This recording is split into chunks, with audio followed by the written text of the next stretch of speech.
follow-up to Mr. Randall's cross-connection policy, beginning of a conversation of the water department policies.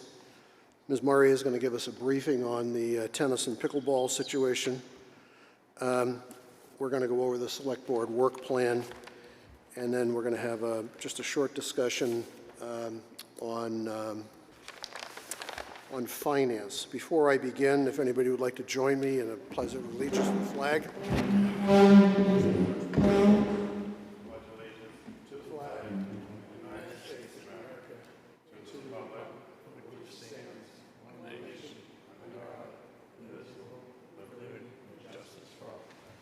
Thank you, John. Paul?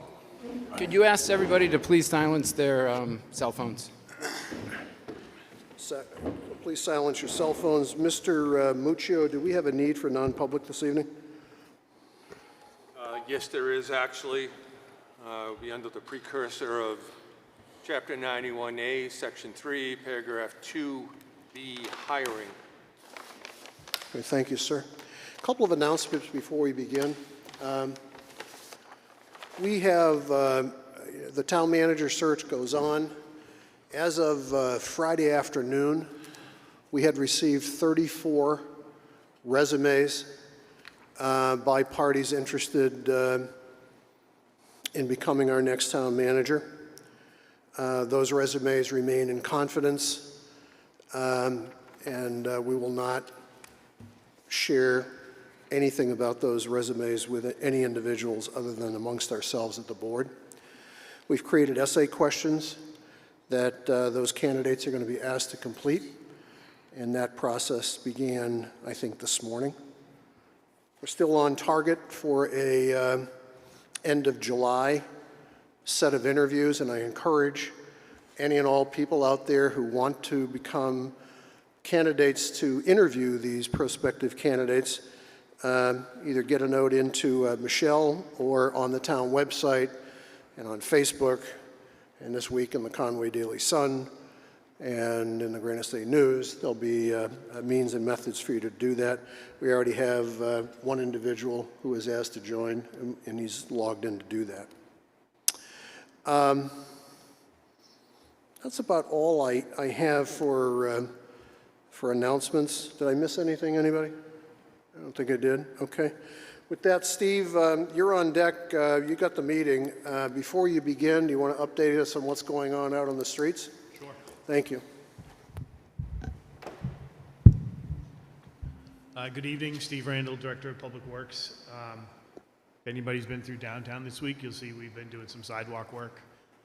We are in the process of removing and replacing approximately 450 feet of sidewalk that was proposed and voted on back on the warrant in March. We will do our final pour tomorrow. So by Friday afternoon, we'll have some cleanup Friday morning, like typical. Friday afternoon, everything will be back to status quo and normal downtown. You'll see we've done a few. We had to pivot a little bit. We had planned on pulling the sidewalks on both sides of the bridge. And based off of the plans that we had of the bridge construction, that was a sound plan. In reality, that what was proposed or what was built is not the same thing there. Long story short, those sidewalks are actually part of the bridge deck. So they are going to stay in place for now. In the fall, if budget permits, we've expended everything we had in the based on the warrant. And then some out of operating. If we have a budget for it, I will mill down a couple inches and resurface those sections this fall. I did locate a planer that we could rent to do that with, but that's not going to happen this go around. We're getting too close towards the end of the month. So that's the only thing that was proposed that's not being done. So we did add a few more squares that were bad. To get our yardage and get our footage in. The biggest question I think most everybody has had is the painting of the crosswalks and parking spaces. They are set to come in on Monday night, which is the 15th. Monday the 15th, they'll be here about 8:30 p.m. Work overnights all next week, weather dependent. Painting has always been weather dependent, so as long as the weather holds off, by the end of next week, we should have most everything painted. If they happen to run out on the outskirts of town, we will handle a few things, but they will be doing everything downtown, public safety, library, Railroad Ave, Central Ave, Laner Street, all the surrounding areas, stop bars, parking spaces, crosswalks. So by the end of next week, we should all be in good shape for that. We have completed the paving of the rebuild sidewalks on North Main. Crews started today on the backfilling process of that, reloaming, mulch on the sides. That will go through probably the end of next week as well, and then that will be taken care of. Everything that we are working towards, and always has been, is before the end of June, to have every work project that we have on the slate for downtown to be long gone and done. We want to be, Public Works very much would like to not be anywhere near downtown from the 1st of July on. So all of our drainage on Sewell Road has been replaced, and we will be moving to the outskirts of town at that point. Other than that, we're just doing operations as pretty much as normal. Board members, any question for Steve? John? So our beloved board member down in the end said that the sidewalks were delayed because we couldn't make up our mind, but I went back and I found an article in the Laconia Sun that was dated April 6th. So why did it take so long for them to get done? Well, so we were April 6th, we were discussing it. We got a final on the parking spaces, and I believe that was the beginning of May. But because we decided to sub that all out this year based off of feedback we had all of last summer and last fall, we then are at the mercy of a sub number 1 and 2, the weather. So in order to paint, we need above 50 for consistent days, and we had cold, rainy May. So we didn't get those weather until really the last 2 weeks, as has most everybody else. So once we hired that sub to do that, we then get in the queue and we have to wait our turn. They're not gonna, they're not gonna bump another city for Wolfeboro. Mr. Duchesne? Which is exactly what I said. And I think, Mr. Thurston, you said sidewalks, you meant painting of crosswalks and parking spots. Okay. All right, good. We're going to enter into Mr. Randall's connection policy. We had some discussion last week. We're going to try to finish that discussion tonight. I know that John, you had somebody ask, is there going to be an opportunity for folks to have questions about some of these policies? I've received a couple of questions from folks that said, I want to have a bite on this. Unless the board objects, what I would recommend we do, finish up what you got. We'll carve out some time at a next board meeting, let you all know, and you can all come up and we'll have you here, Steve, and everybody to answer questions, unless that's a problem for folks. Linda, do you have to? Yep. Just clarity, are we going to do all the policies, or are we going to do one policy? Will we have a hearing on the crossover policy, then the water policy, then the sewer, then the roads? My thinking is we do them one at a time. Okay, thank you. Because I think that sounds good. I think trying to chew on that whole humongous thing could get real confusing very quickly, and we'd have a rodeo here. So you're going to be on deck to answer maybe the water policy next week, but definitely you're going to be on deck to answer questions on cross-connection, because I know there's a couple out there. So if we have a say in it, what I would prefer is as we said, we do these one at a time. So I have some questions or some recommendations from a couple of you based off of the cross connections we did 2 weeks ago. I'd like to address those. If we have those finalized, then we know that we're in pretty good shape. Good. We then move to questions from the public. Right. We present to you water tonight. We do the same thing. In a couple weeks, we come back, address your guys's, and then we do these, basically kind of sign them off, quote, one at a time.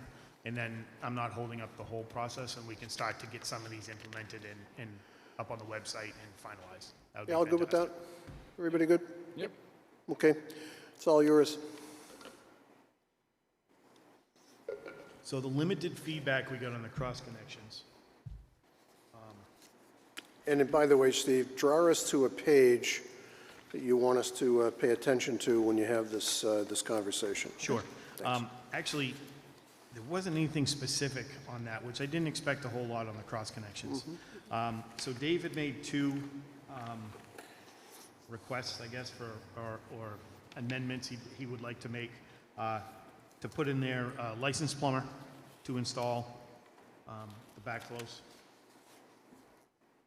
And I wrote that down. That was recommended last week. That was recommended 2 weeks ago by Mr. Senical, and that we make sure that there's a copy of the permit application in the code enforcement office. Yep. Then,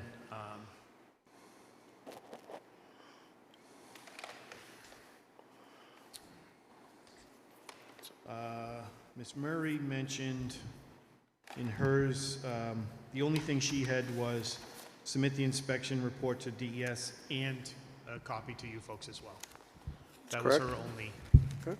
You have no problem with that? and I have no problem with that. And you've marked up your sheet to reflect these, Yes, so we will, But and it's- if but it's that's not all here. that we have, you don't have it yet because I want to do it one time. okay, folks, those are the three that Steve took as go-dos from us.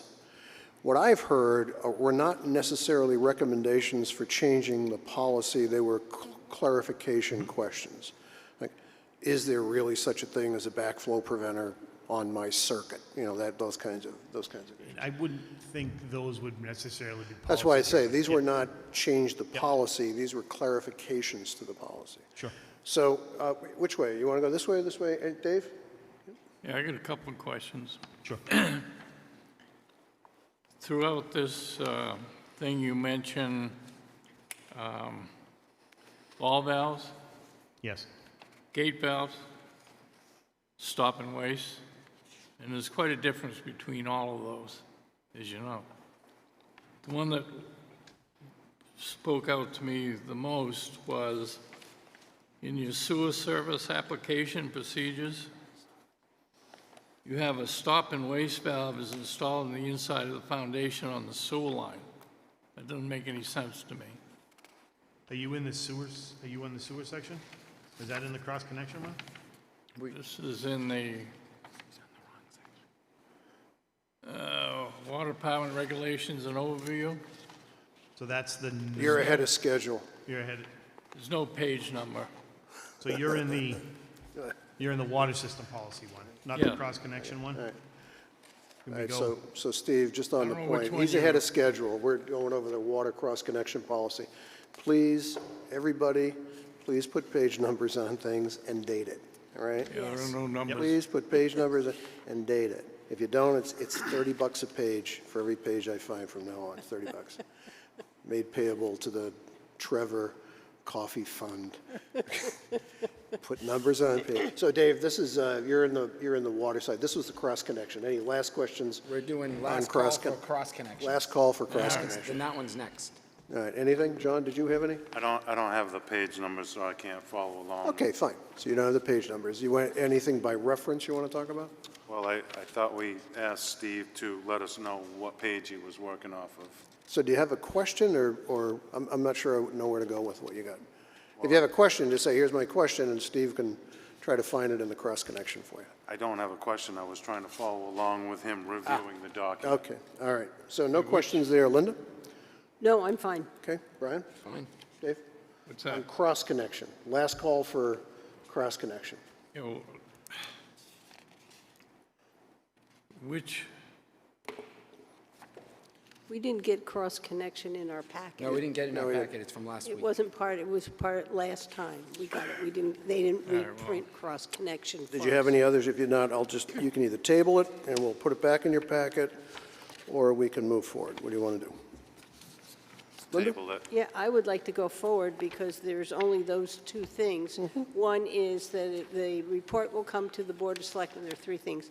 Then the other one was a license that Dave wanted, and what was the third? To make sure that a copy of the permits are available in the code enforcement office. Actually, and then I would say four, to make sure that they have page numbers on it. Okay. You okay? So John, you want to table it? Well, if we table it, then other people can speak about it. Well, everybody will get to speak about it. Once it gets cleaned up, Or are you talking about you personally? You want to speak about it? I'm talking about the public. Yeah, I'm talking Public, about the public. So the way I think we do this, and I'm sorry for being repetitive, is we're going to clean this thing up. You're going to put page numbers on it. It's going to reflect the 4 issues we had in the cross connection, and then we are going to carve out time at the next meeting or immediately so that members of the public can get up on their feet and ask questions. Okay? Okay? Yeah, that's fine. Yeah, so Go ahead, Brian. if I'm correct, Steve gave us a whole huge document. We pulled out cross connections. Yep. We all reviewed them. We had last work session to talk to Steve and give our input and our questions. We all had a chance. We did. Out of all of our discussion, Dave had 3 points, 2 or 3 points, that corrected things that made things clearer. Linda had 1. We put it back to Steve. This meeting, we're touching it like this just to see, is there anything else we wanted? It's going to a public discussion so that the general public can understand it and ask questions. Then we approve it. Now we're starting with water right now, and we're going to do the same exact process all over again. That's kind of the flow. John? So my recommendation to that point would be that the changes come in a different colored italicized notation so that we can follow along and say, these are the changes, and the public can look at them also and say, these are the changes, and they can recognize what changes were made, and then if they think that those are good and they accept them, then we can move forward. No, if we think they're good. This is a We're policy gonna- document of we're us. We're gonna think they're good, but the public is also gonna see that there were changes made to the Steve, document. John made a very good recommendation. My advice to you is no problem take at take the document, italicize or highlight or redline or whatever the color is, get it back to us. We'll put it in the packet and page number it. Okay? So That'll this is serve just your- we're just getting rolling on this huge document. Oh, We yeah. might as well have a process that we're going to follow when we do everything. Steve, will you have this as a draft document online so that before the meeting, people can go to it, read it, whatever? We can. So, how do I phrase this? So a lot of this stuff is legally based. Correct. So it's not necessarily what is popular. It has to be what is. That's what DES says you got to do, right? Correct. That's So- what I wanted to So put I in just, I want that to be clear because, When I got it. you know, Yeah, you can't take someone from the general public that doesn't understand cross connections and have them give you a suggestion and say, okay, we're going to do that because your complaint, you want it that way. what I would look at that for is an education from, we need to educate them on why it is we are doing Correct. this. And I'm all on board with that, 100%. Ms. Maury? So this is really bringing us into compliance with DES regulations. So that's why Yes. we're doing this. We will sign off on it. The board will know that that's what we are expected, and we're presenting it to the public. Right. So thank you for that, John. I think, highlighting it so that it draws attention to clarification is the right thing to do. Yep. And the last piece, I think people will understand that this is the way we're doing business right now. Correct. And that's what they need to Yeah, I understand. want to key off that. This is how we are doing business. My personal objective is to make our board meetings very boring. We should be dealing with policy issues. And it's clear that we haven't done this either enough or frequently. And we're going to talk a little later on about other policy issues. So we're going to learn by marking the pages and doing that. But I want, personal opinion, I want us to set our policies, because most of our decisions that we get all whammy-whammied with result sometimes from having unclarity about policies. So let's move on. And if I Thanks may- for your comment, John. Thanks for your comments, everybody. Let's If I move on. may, Yep. the reason why I wanted to start with the cross-connection one is that it's the smallest, it's the easiest. We can get that format down on how we're doing this. It was easy. Makes it much easier before we get into the roads one, which is not that. So for the benefit of the rest of us who haven't seen your page numbers, when you take us through the water system policy, Yep. would you cue us to what, where the pages are? That'll Sure. keep us following along. Okay, sir, it's up to you. Okay, so what I'll do is the same thing I did last time. I'll read the summary through, and then we can just start to have a conversation and talk about it. And most of these, just let us know if we start asking questions that are flying in the face of DES regs, just say, that's a DES reg. Would you let us know? It'll save us a lot of conversation. Thank you. Appreciate it. Keep going. Well, you're going to get your wish because you wanted a boring meeting, so. I can't hear you. What document? This is the water regulations. When you got your packet. Should It's in your packet. One is in your It's in your board packet. If you go to your board packet, it is in that board packet that you were given. What number? There's numbers on the top. It's Is that it's a your board document that packet, looks just or like is it in that. the 7? I don't know, mine doesn't say 7. It's a document. It should say This was water last system week's. policy. This is this week's. That's right. This is last week's. This week's. This week's. This most current week. Yeah. Does yours say 7? 13579. You all set? It's a sponge. Yeah, that's this one. So I just write the numbers on the bottom. So I do a simple thing. I take his packet that he Yeah. gives me, and I just write 13579, and I know every other page is an even number. Thank you for that. John, did you find it? Barry gave me his. All right, cool. Here we go, Steve. Okay, so the cover page on that says, it's the water system policy establishes rules, requirements, and administrative procedures governing the operation and the use of public drinking water system in Wolfeboro, New Hampshire. Purpose of this policy is to ensure the provision of safe, reliable, potable water, protect public health, maintain compliance and applicable federal and state regulations, including those established under the Safe Drinking Water Act and administered by the New Hampshire Department of Environmental Services. This policy defines the authority of the Water Department to regulate system connections, water use, operational standards, establish requirements for service connections, metering, system maintenance, and water quality monitoring. Provisions address source protection, infrastructure integrity, and the prevention of contamination, including coordination with cross-connection control measures. Property owners and system users are responsible for the compliance of all applicable requirements, including in maintaining service lines, preventing unauthorized connections, and adhering to the usage and conservation standards where applicable. The Water Department retains the authority to inspect facilities, monitor performance, require corrective actions, and enforce compliance through penalties, termination of service where necessary. These regulations provide a comprehensive framework to ensure the safety, reliability, and long-term sustainability of the municipal drinking water system. I have a question. Yes, sir. And it's not meant to be a trick question, but I went to the back of the document, and is this policy contemporaneous as of 1987? Yeah. It was actually, it was built off of the one in 1981. So we need to update this one. Yes. Or not, maybe nothing's changed from DES, but the last time we took a chew on this one was around 1987. Boring as heck, but let's plow through it. Yes, sir. Okay, the next page on the top starts with this document outlines the rules, regs, and policies governing Wolfeboro Water Department operations and customer service. It should be the second one of that packet. Okay. Water Department regulations overview. Wolfeboro Water Department's policies encompass authority, regulations, billing, metering, infrastructure standards, fees, operational procedures to ensure effective water service management within the town. And then you got enabling the authority and legal framework. Regulations are established under the authority of the Wolfeboro Select Board based on various RSA statutes, town meeting articles, and court decisions with provisions for amendments and legal compliance.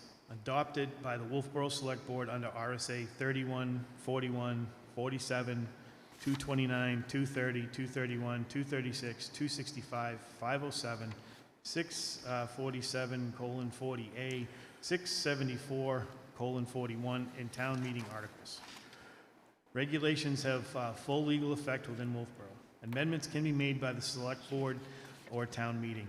If any court rules a regulation unlawful, the rest remain in effect. Can we stop right there, please? Yes. Okay. So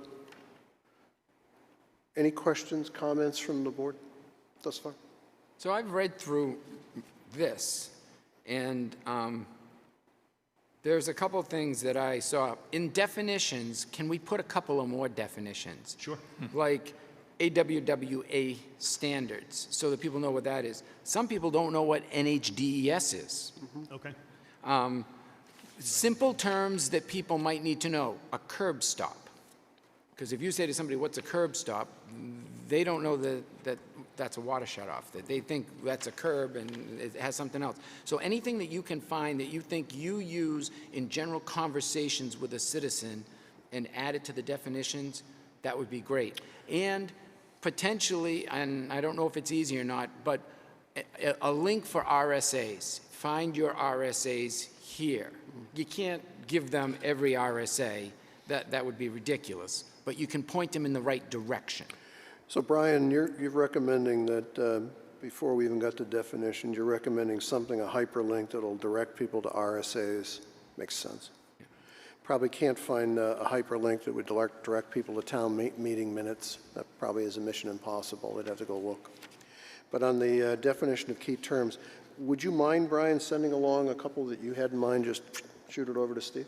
I guess so. Curb stop, whatever the right one. Yeah. So, and the thing is... That way we don't play 20 yeah, questions with each and other. what the thing is I know I am not a water installation expert. So when I read these, I don't understand... Yeah, you're reading this as if you're a member of the public. I don't understand everything in this document.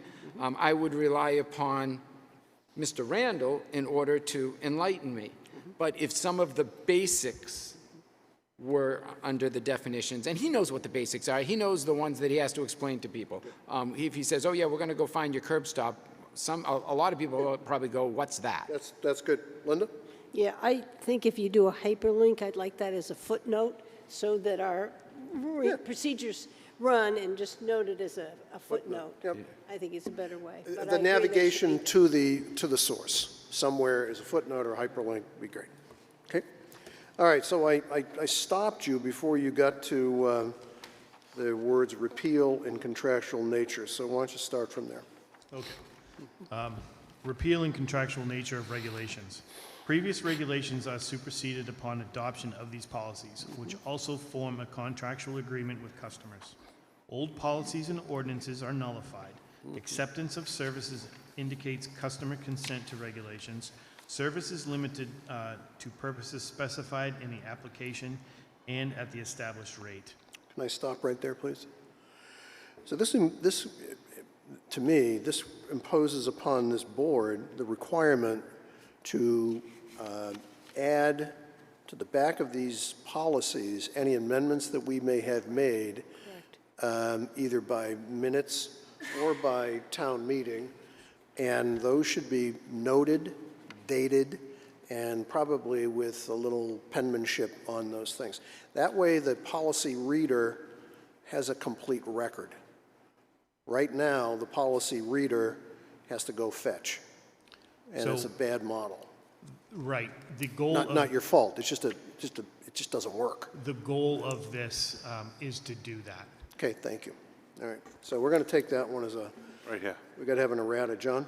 So, the last time I spoke, I talked about a road that I know about where in 1970, the Public Works Director went down that road and replaced the water line all the way to the curb stop, which is on my property.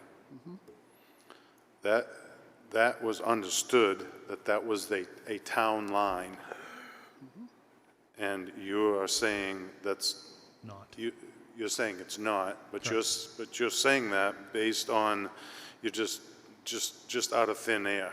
No, so I would say your line, for example, was never adopted. If it was never officially adopted as a town line, whether they put it in or not, so some of this we're also dealing with is things that were done the way they did them 50 years ago versus the way things are done now. So unless a line is officially adopted by the town, it's not a town line. It doesn't matter who puts it in. So how do you know if it was adopted? Well, you'd have to go back. So I would say if you wanted to know, if you wanted to claim that is, you would need to go see Pat. You would have to go through all of the former town records and find a place where it says we adopted, that the board accepted this line on such and such a date, and then it becomes a town. So I went through the annual reports at the library for about 3 days when I first bought my house, Yeah. and that's in there. So if you could, Yeah, if you have if that you could documentation. document And then that, I have a separate document to go along with it. Yeah, if you and have if that you have that, documentation. then that would have to go into our inventory. Right. The other side of that is that's not a town road. So, Well, it was a town road, and then they stopped maintaining it. so again, so you see where the issue is. Well, I don't see what the issue is, because the issue that I see is it was a town road, and then you guys stopped maintaining it. Well, it's not you guys, the town stopped maintaining It's, it. yeah, Who's you wasn't guys? us. So, I know, well, that's what I'm trying to say. It's kind of, this is a slippery slope here with a lot of these other places where well, I would maybe disagree. there's similar situations No, I to it. think, if I hear you correctly, I think what John's raising is we may find that there may have been some construction activities undertaken that didn't get adopted. We may find that there were construction activities undertaken that did. Correct. All right? 100%. And you know what? As we update these things, we're going to have to deal with it. Correct, 100%. And you know, we got to deal with it because we have to deal with it. So if it's, your road sounds like it's a little bit of a odd situation. Hybrid. But let's take Brian's road, because Brian had brought this up last year. Brian is a private road and he has a private water system. So as that crosses in, that is not our responsibility to maintain that water system. You know, we don't, if he has a break on his line, his association has to take care of that break. That is not on us. So that is what that definition is for.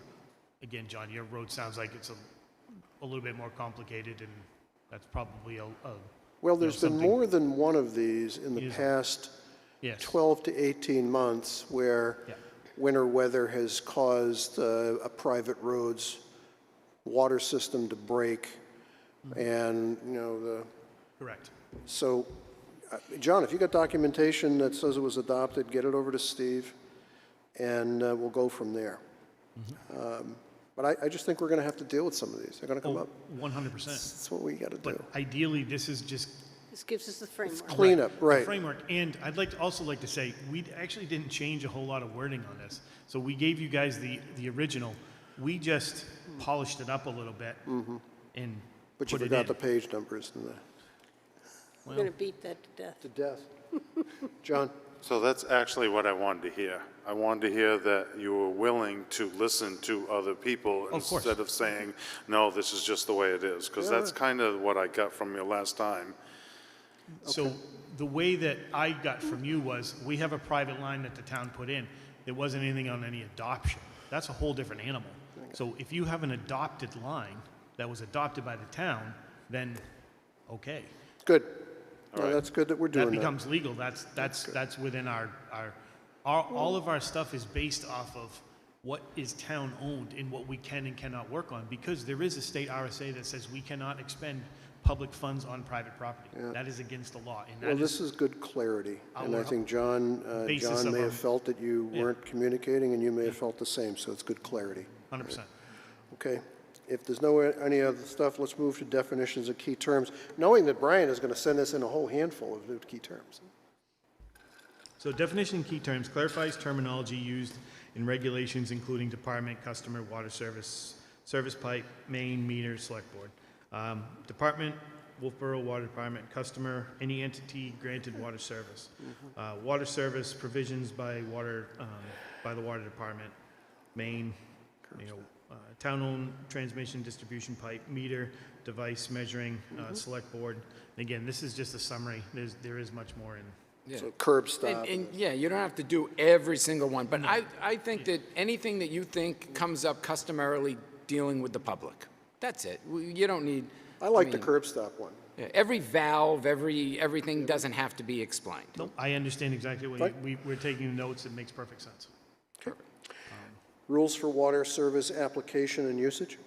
Outlines procedures for applying metering, ownership, protection, unauthorized use, and cross connections. Application required at the Public Works with connected fees. All services must be metered, 5/8 meters maintained by the department, larger meters paid for and maintained by customers. So back to the curb stop, I would almost have also known as the water shut off,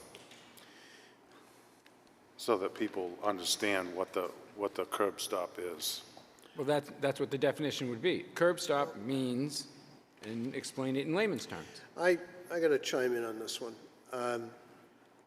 I worked in an industry where it was really clear where our stuff ended and your stuff began. Yep. And I've seen and heard a couple of conversations at this table and other places where I think we're not clear enough. And he's right. We need to get really clear about where our stuff ends and your stuff begins. Okay? And we can do that in a It's called definition. demarcation Yep. in my world. It's the demarc. Yep.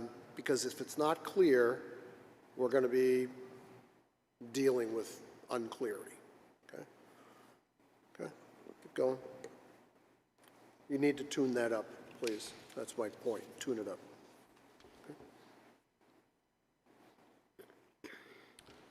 Department owns and maintains service pipe up to 30 feet from the main. Customer owns from curb stop to building, so that isn't in here. Year-round services must be protected from freezing. Department covers costs from main to curb stop if frozen. And here's Brian's and John's capable point. You use the word curb stop, you haven't defined it. So Yep. that gets you, they get you a demerit. Okay, keep going. There's no demerits. No water sharing. No unauthorized water sharing or hydrant use without approval. Summer service pipes supply water from April 15th to October 15th with possible extensions. Is that still contemporaneous? The summer service? Is that still what we do? We still, yes, we still We haven't offer- changed the dates? We haven't you. changed the dates, and we haven't Thank you. changed service. Okay. Every service must have an accessible pre-meter ball valve. Cross connections are prohibited unless protected per DES rules. Customers with pressure devices must install protective valves. Department not liable for damages from lack of devices. Pipe installation must maintain proper separation from sewer pipes. No winter installation extensions unless customer bears extra cost. Department personnel have access for inspections and meter reading. Water shut-off may occur during supply shortages or repairs. No liability for damages unless service is interrupted for over 10 days. Department not responsible for discoloration or water quality issues unless due to negligence. Meter repairs due to wear or upgrades are department's expenses. Customer pays if caused by freezing or misuse. Hydrants are for fire and authorized use only. Opening by unauthorized persons is forbidden. Turn on and off services costs $50. 24-hour notice required. Property owners must be present. Water Can I use. have a question on that? Mr. Senecal. In another place in this regulation, you also say property owner or plumber. Correct. So I would assume you probably mean the same thing here. So we could change that to So property you owner may or want- representative in case it's a property manager. Well, exactly. Okay. Because if, in a lot of cases, as you know, property owners aren't here. They're seasonal or whatever. So this is on the third last bullet point, Steve? Yes. Okay, and you're going to make sure you note that? Because other places you have that written. Right, there is a fair amount of property managers in this Second town, last, so of course, I was we just checking do to see if you- property owners or representative. Yeah, or their representative. Don't say anything wrong. Well, it's also in the third last one, but that's a different. I have a question. When will the prices last set at $50? So we updated that when we did the rates, Okay. It's in March of this year. March of this year, yeah. See, and the nice thing is someone in the future is going to be able to know when we did that. Because, the dumb old me would say 1987. And then the next question is probably later in the document is, where do we say to the public, we owe you, and we do, we owe you water quality reports? Like today, Amy said the water quality report just came in, and it blew up her office. There was like 4 boxes of, where do we say in this document that we owe you water quality reports? That would be, I'm not asking you to run forward, but I want to just make a mental note of that, because here's all the things that we're saying we can't, you can't, we can't, you shouldn't do. I want to make sure that the public understands that we owe you stuff. We owe you, it's not just restrictions, there's a yeah, reciprocal it's not concept. just the things you can't do, it's all the, the quality of the water coming to your tap. Linda? Well, we're not just what they can't do. Have here meter repair due to wear or upgrade our department expenses, so it's a mix. Thank you for the clarification. You're welcome anytime. So, Paul, What do you want? So you're saying that any place there is a fee, a dollar amount, something like that, we should have a footnote as to when the last time it was adjusted? Yeah, probably. Huh? Yeah, probably. Or there should be something in the backup documents to say we adjusted water rates on XYZ date, and that's what they were. Steve? Linda was first. Yeah, I just, each year, when we change it, and this one didn't have it, but the first thing I did is pick up the March 2026 Yep. changes, and that needs to be put at the So- back of these at all times. In section 10, it's current rates. So my goal when we are all done with this is every year, once this is adopted, unless something drastically changes, every year we put in a current year rate sheet and everything else stays the same. My goal when we're all done with this is Ah. we're all going to get a book about that thick. It's going to be bound. I And already that's have going to, it. it's going to say Water water rates. and stuff. And then you're going to get a book about that thick that says financial policies and stuff. So that we can't get in a room and say, we don't know, Correct. all right? And avoid the, the mishmash. John? So before we finish that section, I'd like to go back up to where it says water shut-off may occur during supply shortages or repairs. No liability for damages unless service is interrupted over 10 days. Give us an example of that, please. Water shut off water shut off may occur during supply shortages or repairs. That one, John? Yes. So, so if we have a main break, let's use the last one we had. We had to shut down from like Whitneck on because they all couldn't get water because we had a break on the corner by Eagle Trace. Right? We had to shut down from Birch Hill Estates. So we had a water break at Birch Hill Estates. Everybody beyond them we had to shut their water down. We can't feed through to that. So that's kind of what that is. You're causing, that's a force majeure. Correct. So- So 10 days is in there because 10 days was in there. We've never been down for 10. We're usually back up and running in a couple hours. So in some of those instances where you see work being done on the road, you usually see a temporary line that hooks in somewhere and then runs across. So Correct, which Would is that- what we would do. We can do a shutdown for a couple hours to fix a main break. That happens. We're not going to run a temp line, especially, that's a perfect example where the hydrants are way farther apart. That's what you did last year right up front here. We had a temporary out here when we did this. When we do or when DOT does that culvert down there below Westies this fall, supposedly, we have it all set up to do a bypass line for that because that water main has to come out. So we're going to bypass through the hydrants. That's all set up so makes people, they'll be without water for 10 minutes for a changeover. That's what that means. So this exercise here is to reassure the people that they won't be going for 10 days, and they'll basically be, No. We're not going to do that. Linda? Yeah, I have a real question about water shut-off may occur during a supply shortage. Wouldn't we be required to produce drinking water? So, I don't think you can have it off for 10 days and not provide drinking so water thing. Josh can speak to this, but there is a thing in there, for some reason, I don't even like to say this out loud, but if for some reason there's a problem with the water, we have to supply water, which means if we had to bring you bottled Tankers. water, we'd have to bring you bottled water. So really, that if there is a water shut-off during a supply shortage, we do have a liability. So. It says but no it's- liability for damage unless the service is interrupted for service, The damages the damage. would be, the damage, we can clear that up because I the think you damage do. we're thinking of in this is not because of a lack of water per se, but it's damage because you did something wrong on your line or somewhere outside of, on our section of the line, and that damage is not our responsibility to No, fix. I think that needs to can be clear that up. clarified. Yep. no, I could read that very easily by saying, we lose how big, what's our largest main diameter-wise? 12. We lose a 12-inch main and we just devastate someone's property. We just blow it up. Plus, So, hang it's on, the- so let me just get my question out. So, there's a liability question here.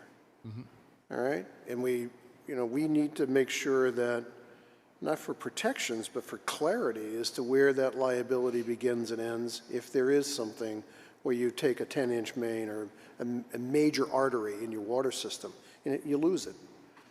Consequential damage is what we're going to have to deal with. John, go ahead. plus, when that happens, you get dirt and sediment All kinds of in that nasty stuff. opening, Shovel in the mud. which would end up in somebody's house, in their refrigerator or their So appliances. we need that, if you wouldn't mind, I think, Linda, all of you are correct. We need to just tighten that language up a little bit. Now, Yeah. every time they flush the hydrants, they warn you that you could have some discoloration in your water in that area. Right. So we've all dealt with But this. that's covered in another thing. This is when, the Yeah, I think- discoloration is a different issue. Different, yes. But This is the a- this is- yeah, this the is a- liability question, we're looking at it from two different sides of a coin. This is a which major great. event. Correct. This is, what you see sometimes in big cities, right, as the ice breaks up and you lose something. Good, John? Yeah. All right, you guys good? All right. Billing procedures. Details, billing cycles, rates, delinquent procedures, disconnection policies. Monthly bills based on meter readings or minimum rate, seasonal, billed annually. Bills sent to property owner, unpaid bills or liens. Usage estimated if meter is unread, malfunctioned, meters billed on past average. Service termination for legal connections, non-payment or non-compliance.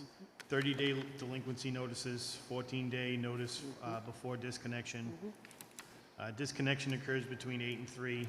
Attempts to try to attempt personal contact. Payment required before reconnection, no cash accepted on site. Service can be shut off for non-payment or violations after proper notice. This all aligns with what we do right now, Yep. and we're fine. Linda? What happens if you have a malfunctioning meter and you're asked to pay $500 for water? And they don't, do you refund that if you So find is it a meter issue or Yes, is it? it's a meter If issue. it's a meter issue, then if it's our meter is a problem, then we take care of that. And If you you would have a be- leaky toilet, I understand the difference between a toilet and a meter. So if you have overpaid, will they pay you, can you get a refund? it'll be credited, So there's no ability to get a refund. be credited to the, And my understanding as well is if there's any interest, we cannot refund interest, period. I believe that is correct. You don't want to double, you Should might we want to double check. should we put in definitions, toilet and meter? No, Do we Brian. have to do that? come on. Pump the brakes, would you, for God's sake? John? So you have a minimum amount that a home uses. Say they don't use their minimum up, but they also have a deduct meter, and then they started getting charged for water usage, but they have a certain allowance for their water. How do you, Well, they wouldn't, so I don't.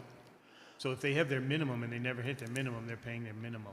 They're not gonna get a minimum and well, then, I the, guess I'm not understanding your question. well, the minimum is your, So you're it's 15 calculated through the sewer end of it, Well, you correct? get your 50, so your water, let me make sure I have my numbers correct, but I'm pretty sure it's 1,500. So you get 1,500 gallons, right? So if you only use 1,000, well, you're still paying the 1,500 because that's the minimum. Because that's a fixed charge. It's basic monthly, it's charge. called basic monthly service. Correct, that's 50 basic monthly service. Up to fixed charge, 1,500, you pay a gallons. flat rate. But there's two different billing formats So there. You see what they I'm saying? There's- You also get charged 1,500 gallons for sewer, basic minimum.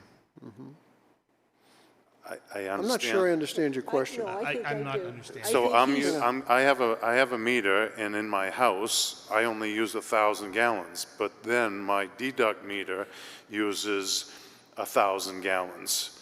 So am I just being billed for the 500 on my deduct meter, or So what is your deduct meter for? my deduct meter is for my Silcox on the outside So of my you're house? getting, So I'm trying to you're not getting, pay you're getting. sewer. Yeah, but, so you're getting, you should be getting, you're getting 1,500 for your water, and you're paying 1,500 for your sewer, and then you're probably paying 1,000 for the deduct meter. How many bills you getting for You water? should, I think you'd be better off if you just probably did away with the deduct meter, but. How many bills you getting, John? That's not the question. Again, if you have a minimum, how Right. do you, Your minimum is your minimum. You're paying for 1,500 whether you use it or not. And yet, since you have two You have two, meters, that's you have a 3,000. minimum on both meters. And you're only You using- can't take one meter's extra and apply it to the other meter.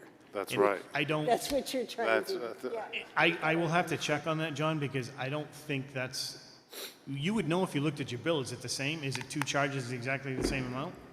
Well, I'm Let's check on that. I think that's a Because valid question the to ask. way and I'm other people understanding would have that would be you're getting, you have 2 meters, and you're getting a minimum, because it's a minimum of 1,500 gallons for every meter. So you're getting charged for 3,000 gallons with 2 meters, and you're only using 2,000. You would be better off to, but, Okay, so you're going to check on that together. All it. It right, should be checked on. billing, we went through, metering and non-sewer water usage. okay. Guidelines for metering water not entering the sewer system and inspection rights. Silcox and outside water use meters permitted under Public Works direction. Meters installed after main meter, owned and maintained by customer. Meters must be accessible and installed close to the main meter. Department has the right to inspect and verify proper installation and use. Again, this gets back to earlier on, I really do believe we need to have clarity on where the demarcs are, because this will all have a bearing on that, okay? Infrastructure and main extension standards. Standards for main extension approval, construction, testing, and hydrant installation. Extension require approval from the Select Board, Department, and DES, New Hampshire DES, Department of Environmental Services. Minimum main size, generally 8-inch, larger size required for future needs. So that has been changed. It used to be 6-inch, now is required to be 8-inch. And it's required by the Department of Environmental Services, or did Yes, you change it? correct. Right, yes. Okay. Thank you. Construction must be by qualified contractors under department supervision. Pipes laid at least 5 feet deep, 6 feet if possible. Permits needed for crossing highways or streets. Main testing per AWWA C600, pressure tests, 150 to 200 PSI for 2 hours. Disinfection supervised by the department, chlorination at 50 milligrams per liter. By the Water Department? Yes. Okay, you'll note that, please. And I just have a question back on the crossing of streets. Yep. Is there a difference in permits if you're going across a state road versus a town road? Yes. So could you just note that state road crossings require a different permit? They will require a state permit. Yeah. Yes. I remember that when we were trying to cross a road and there was a train going across the road, all kinds of problems when you try to do that. Okay, go ahead. Bacteria testing for coliform Did you have a bacteria. question, Mark? No, I'm fine. So, before service activation, hydrants installed at least 600 feet apart, meeting department specs with department maintained valves. All right, let's stop right there for a second. Questions, board? Dave? So I just have one on You can leave if you want. on the piping. Say somebody runs into ledge, and their only alternative is to bed it in sand and lay 2 inches of foam insulation over the top of it. Is that acceptable? Depends on the depth. If you're only 2 feet down, if you're 2 feet down, no. If you're 4.5 feet down, sure. So that's a little bit of on-site, I'm going to say common sense factoring in. If not, you need to hammer.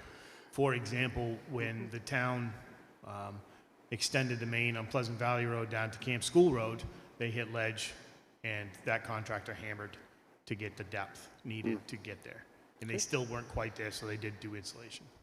Okay. Water So main, Sorry, Paul. I'm sorry. So I would say case-by-case basis on that, John. case by case. And these standards would apply if you were taking over a road. Correct. Thank you. Well, Linda?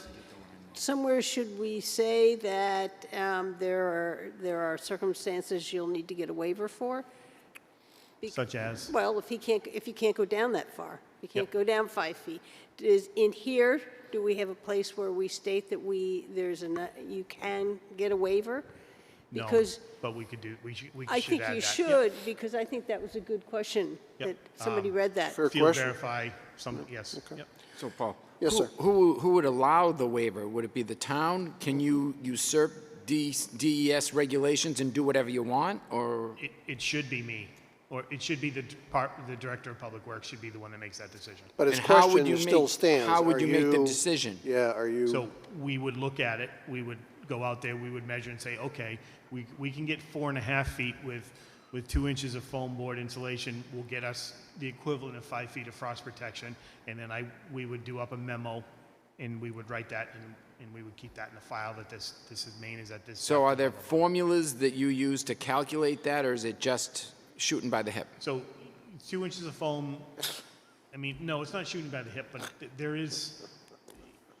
it's reasonable. Just read it. It's the reasonable person standard? So it's the Okay. 35 years of construction. Okay. Building says 4.5 feet with 2 inches of foam board. will work. 1975, my parents blasted to get their water line low enough. 100%. Ideally, we don't want to do that.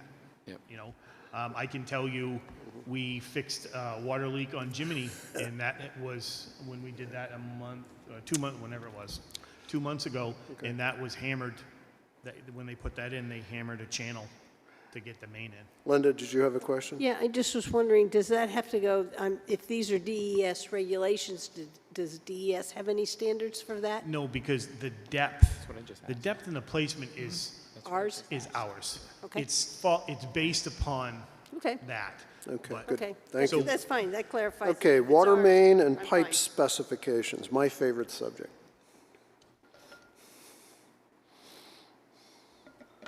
So technical standards for pipe material, joints, connections, and valves. Use of ductile iron or plastic pipes conforming with AWWA standards. Joints, Titan type or equivalent. Cutting with approved tools, no hammer and chisel. Tap connection sizes specified by pipe diameter. Service pipe to main curb, either copper type K or CTS plastic, brass compression fittings. Gate valves, 150-pound, non-rising stem, bronze, O-ring stuffing boxes. Valves must have 2-inch operating nuts with extension rods to 5 feet. Accessories to prevent movement of branch valves. And I presume, Steve, these are all extracted from some higher authority that has, okay, so we're not making stuff up here, cutting our own deals? Correct. The only other thing that I don't have in here that I would prefer to add in that I spec out in all of our stuff, and I should have put it in here, is American fittings. Would not be a bad idea, unless anybody objects, when you say technical standards for pipe materials, if you could footnote where those standards came from. Yeah. Perfect. Connection charges and fees. And these were updated, so I don't have to ask the question, these are updated when last time we did the These prices? were pulled off of the approved water and sewer rates that you guys voted on March 1st of 2026. Yeah. Okay. 7. And what is hydrant rental? 17.5% of water budget, what does that mean? So the Is it- So the fire department It's our pays- favorite budget committee question. right, Fire department pays rental fees to the water department for the use of the hydrants. Is it the hydrant or the water? Who pays for the hydrant? Do you or do they? Well, we put the hydrants in and we maintain them. They use them. So it's always been my understanding that it's water. a usage, It's the water. it's not the water, because it's not metered. So it's not, it's access to the hydrants is how I look at it. It's like a access fee. Because we don't meter them. Well, but it's based on the American Association, and we should note that, Okay. because that is where we get that Footnote it. calculation. And it is higher than this, but this was the agreement between the Board of Selectmen and the Budget Committee to go Yeah. to 17.5. Yeah, footnote that if you wouldn't mind, because that comes up every year, Yes. despite our best memory, which I don't have good memory, at the Budget Committee, and it always goes, you know, it's like it goes in different directions, so. footnote The it. enterprise fund would be, if we didn't have hydrant fees. That's what, And that fee this year was discounted $175,000. Something like that, remember? Right? Right. Yeah. Because it goes both ways. I mean, the Budget Committees, yeah, never mind, I'm not gonna. All right, what else you got here? Payment, additional fees for multiple units, non-residential or added bedrooms. Payment plans available for low-income or subsidized housing over up to 10 years with interest. Okay. Additional charges and permits? Wait, I get a question in sorry. here. You have sewer connections, similar structure, 6,000, and you have 13.3 per gallon.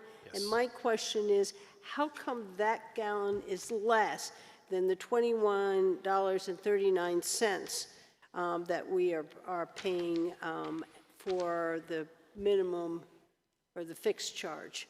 Why are those two so different? Well, that's a gotcha.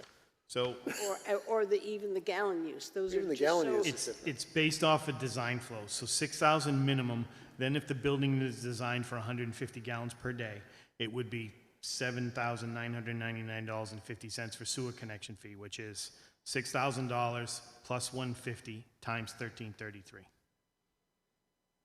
Then the gallons used from there is charged per month at 1,000 gallons per Right, month but why rates. wouldn't you use the same gallons charge as you do for the residential? Why is it significantly less? It's the formula was created we can change it. Okay, Yeah. then I would like us to look at the formula. The reasons for I don't know the reasons, so, because when I look at one side and the other, and I say, huh? Nope, And why that's does a the valid reason? question. An argument could be made that somebody's getting a discount. Yes, you could So, argue that. as Ar- Josh an said, argument- that's for everything but non-residential. Yeah, an argument could be Yes, made that I understand. somehow, either by accident, of course, someone's getting a discount. And I think, for the sake of clarity, I think Linda's question is pertinent. So you can deal with that one, right? So we'll look into Look at the that, and formula. when we get to the sewer, Yep.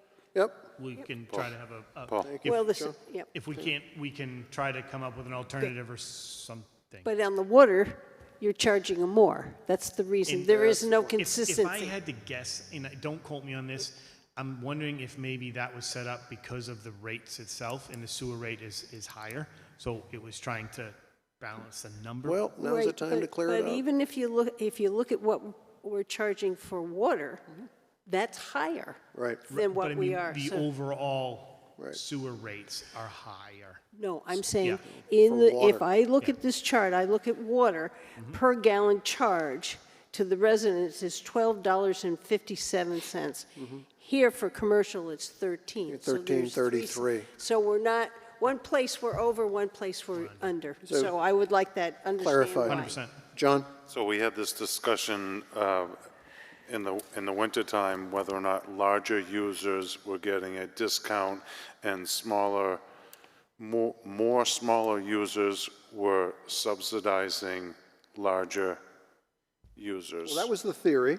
That was the And I theory. think that this is coming back again to the theory that says this appears on its face to be a little out of balance. Just show us the math that brings it into balance, that's all. And if it's not in balance, then fix it. Yeah, and I also said, when we go to look at rates, we also should look at those unit charges, which we haven't Yes. looked at for a while. And you got the residents, but then you got the different size pipes, which are, and so it should make sense, we should look to see if they make sense still. You mean the meter size rates? Yep. Those? We went through those and adjusted those last year as well. Those were based off of the same 1% and 5% charge. We bumped those at the same time. And I don't remember us doing that. Okay. But to the point, if you did, we approved it, and we're not showing this, again, this is why we're doing this. So we can go back and say, oh yeah, on August 13th, you did that. I thought we Brian? just did the unit charge cell. Yeah. Barry, is there a difference for a commercial user for electric and a residential user, or is the rate the same? The base rate, there is a difference. Yep. Okay. Is one higher than the other, or No, it would be, one would be different. Commercial rate is higher. the commercial rate's higher? I'm just, yeah. Is that the same as in the water? One place it is, one place it One place isn't. it is. That's why it jumped out at me. Okay. It wasn't consistent. No, good, right thing to do. All right, Stephen? Utility license application process overview. That sounds like a hot topic that we'd want to talk over a Chardonnay. I told you, Bill, we're going to make this boring. Process for applying for utility license, including reference checks, insurance requirements. Applicants must specify the date of previous licensing if applicable. If no license held in the past 3 years, 3 references familiar with company's work are required. DPW will verify references before issuing a license. A fee is charged if a department member oversees construction due to a lack of references. Contractors must provide a valid certificate of insurance before work begins. Subcontractors must obtain their own license and cannot operate under another's license. Professional references are required for each utility checked off on the application. License validity is from the issuance date until December 31st of the specified year, with renewal required annually. License fee is $100 payable via check with details recorded on the application. This is new. Well, I put this into play, I think, 2 years ago when I took over water and sewer. I presented it to you folks. You guys voted on it. It's not for revenue. There is a fee to it. It is more to just control who touches our stuff, basically.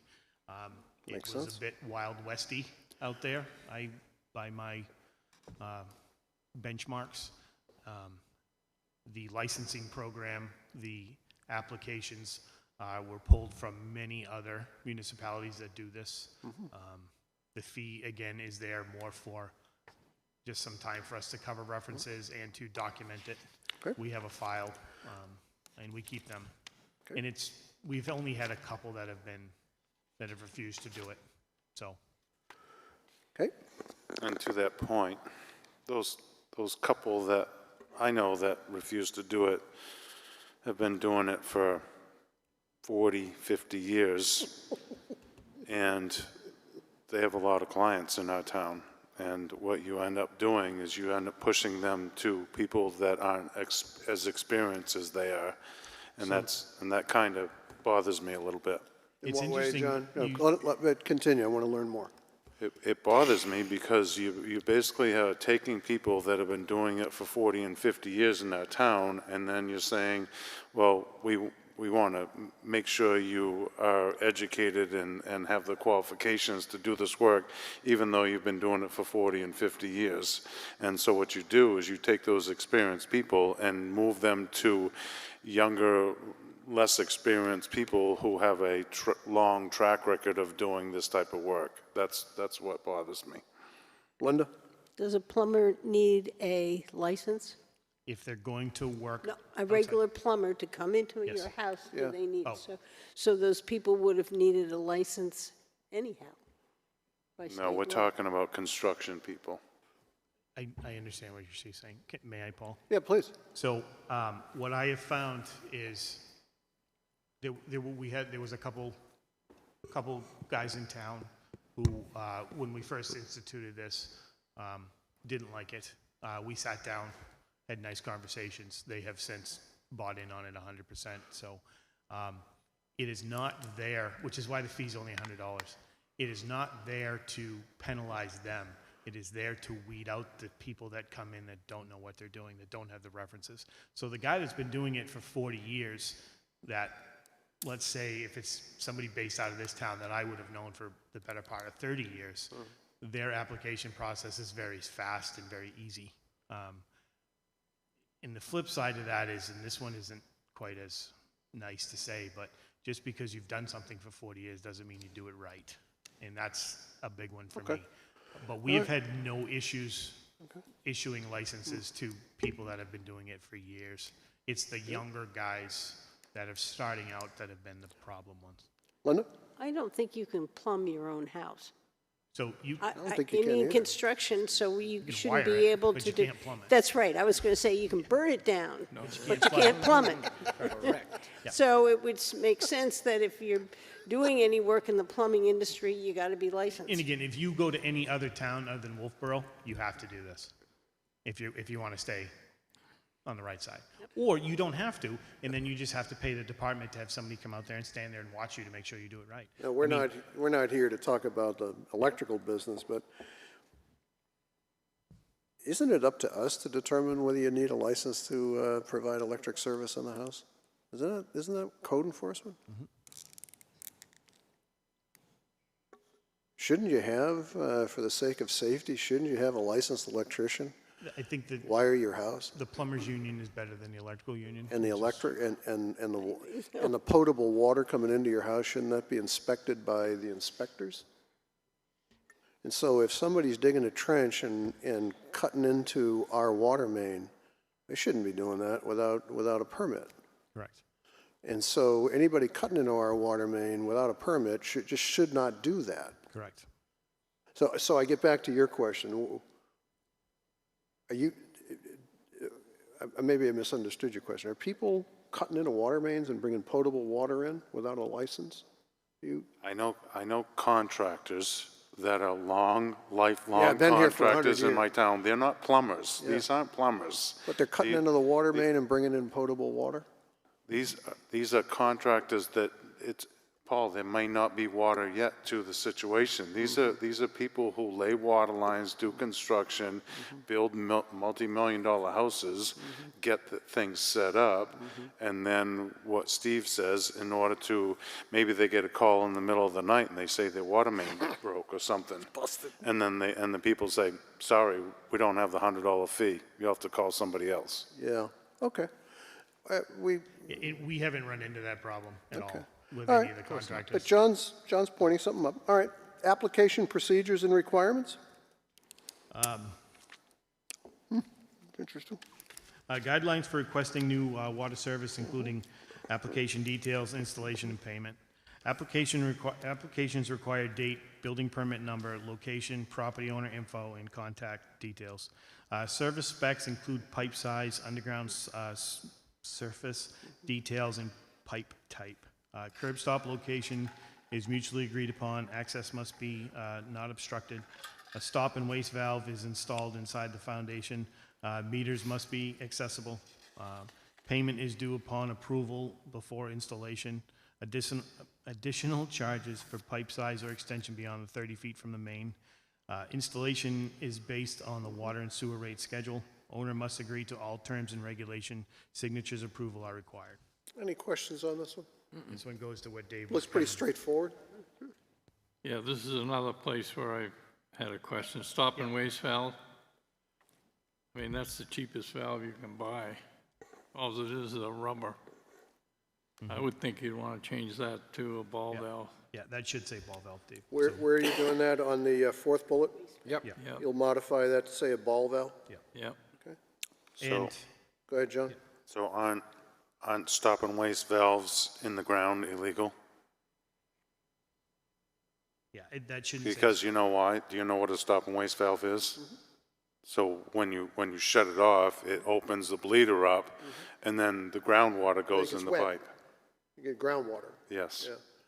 So what's your Which is why comment we on don't that? use bleeders. Steve, Sorry.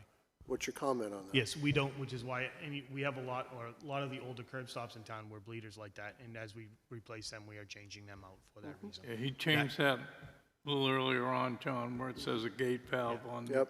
the curb stop, not a stop and waste.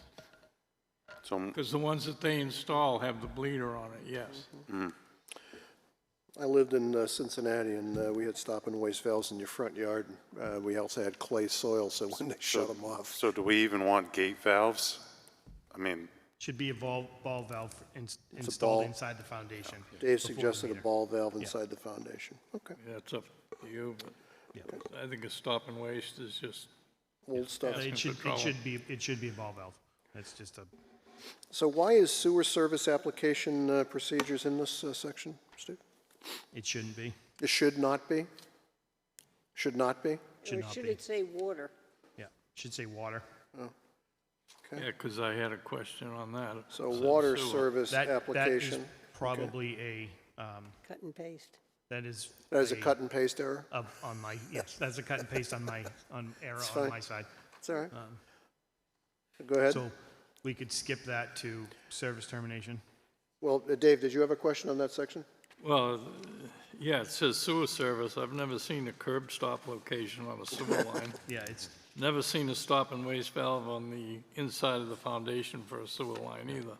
that's not, that shouldn't be. So Steve, I'm hearing that you want to need lift to- that entire section out of here? I do. Thank you very You- much. Okay, out. Okay, boom, gone. We're taking it out. You're taking it out. Service termination. Guidelines for terminating water sewer services, conditions and reconnection. Property owners authorize service termination via formal request.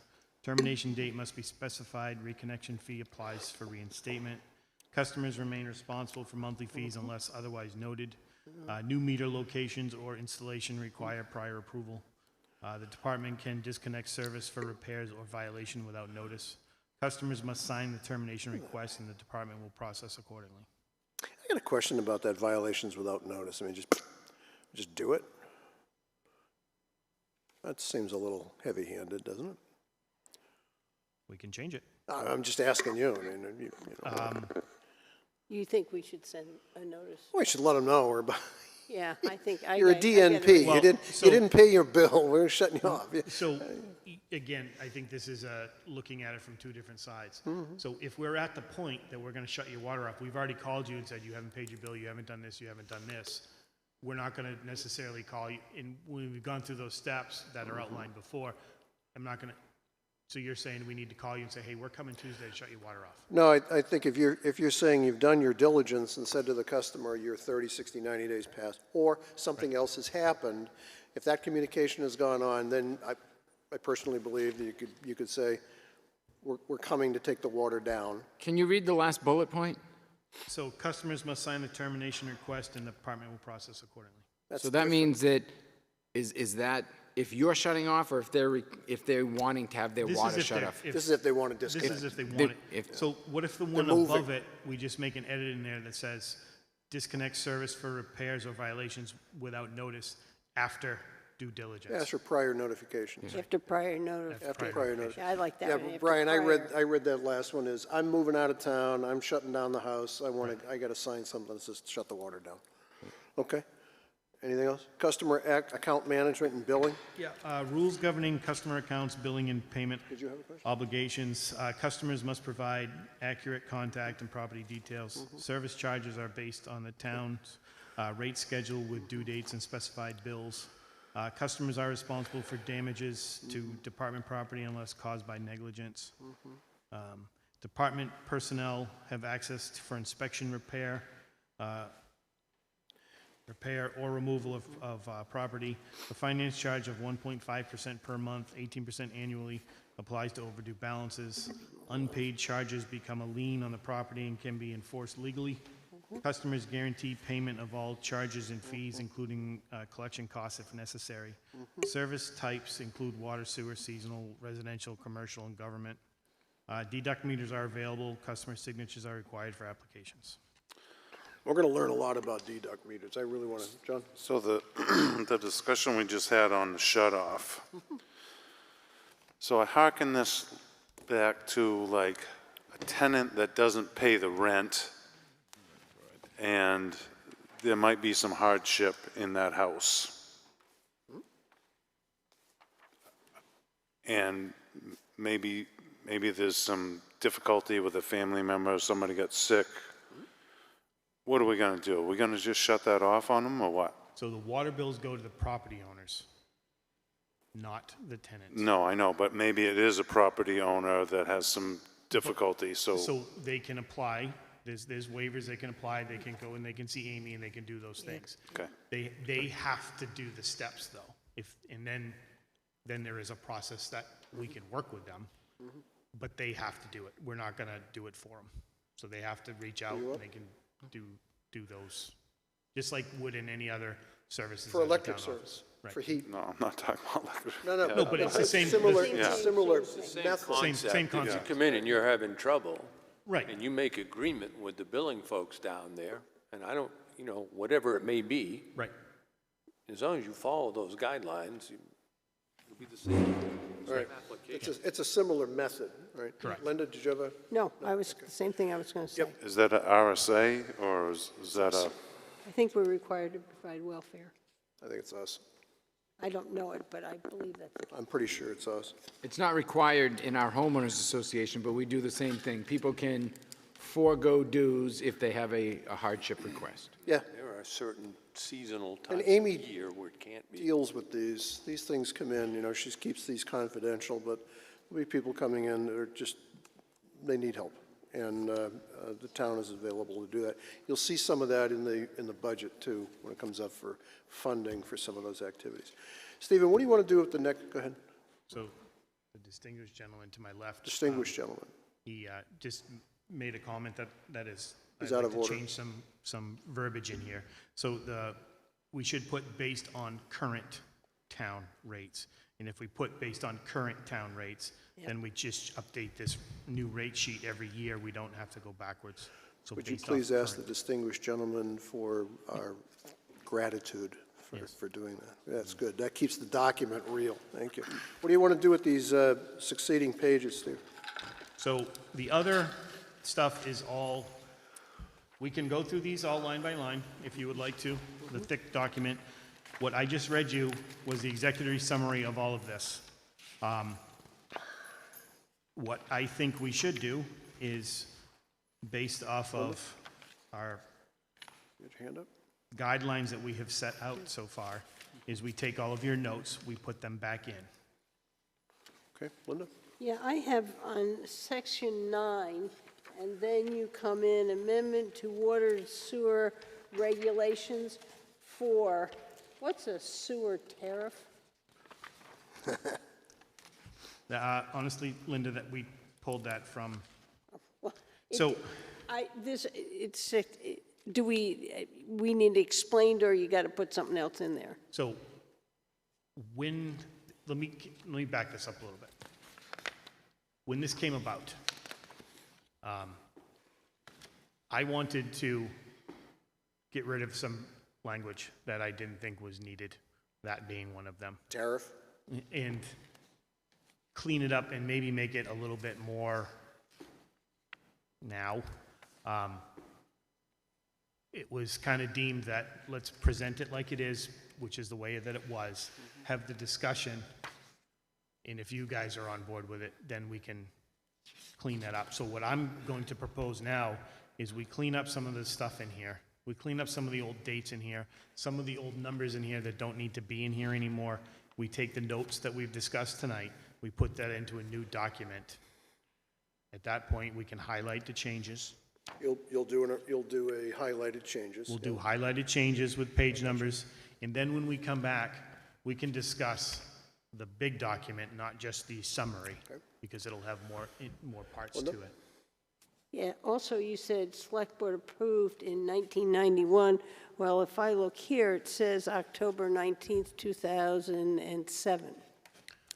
So what is the difference, because those amounts are there? So I think my recollection is we went back over this in 2007. Right, and that And was I the don't note that you think it's sent me. Yep. It's not was 20 years ago. 1991. Still, but it's not 1991. So, Guys, so that's what I if that's mean. the case, the one that is on the website and the one that we could find is the one that's from the 80s, not the I'm one having in trouble remembering 2007. what I had for So we breakfast. can't, yeah. Other than the rate sheet, but as far as all the regulations, it's from 1990. The challenge we have is we have documents here that reference Okay. dates and they don't All right. match. That's, We gotta straighten it out. Whatever. I just want to make sure the public knows that we have taken a Oh, look I at see it. what you're saying. So what I would like to do is clean that all up and give you a version that you can approve in 2026. And I then like that. everything prior to that becomes null and void anyway, because we're gonna now build off of 2026 going forward. So we have two actions here, if I understand correctly. The crossover policy, you're going to get us on a rata sheet, we're going to look at it, we're going to take a decision next meeting.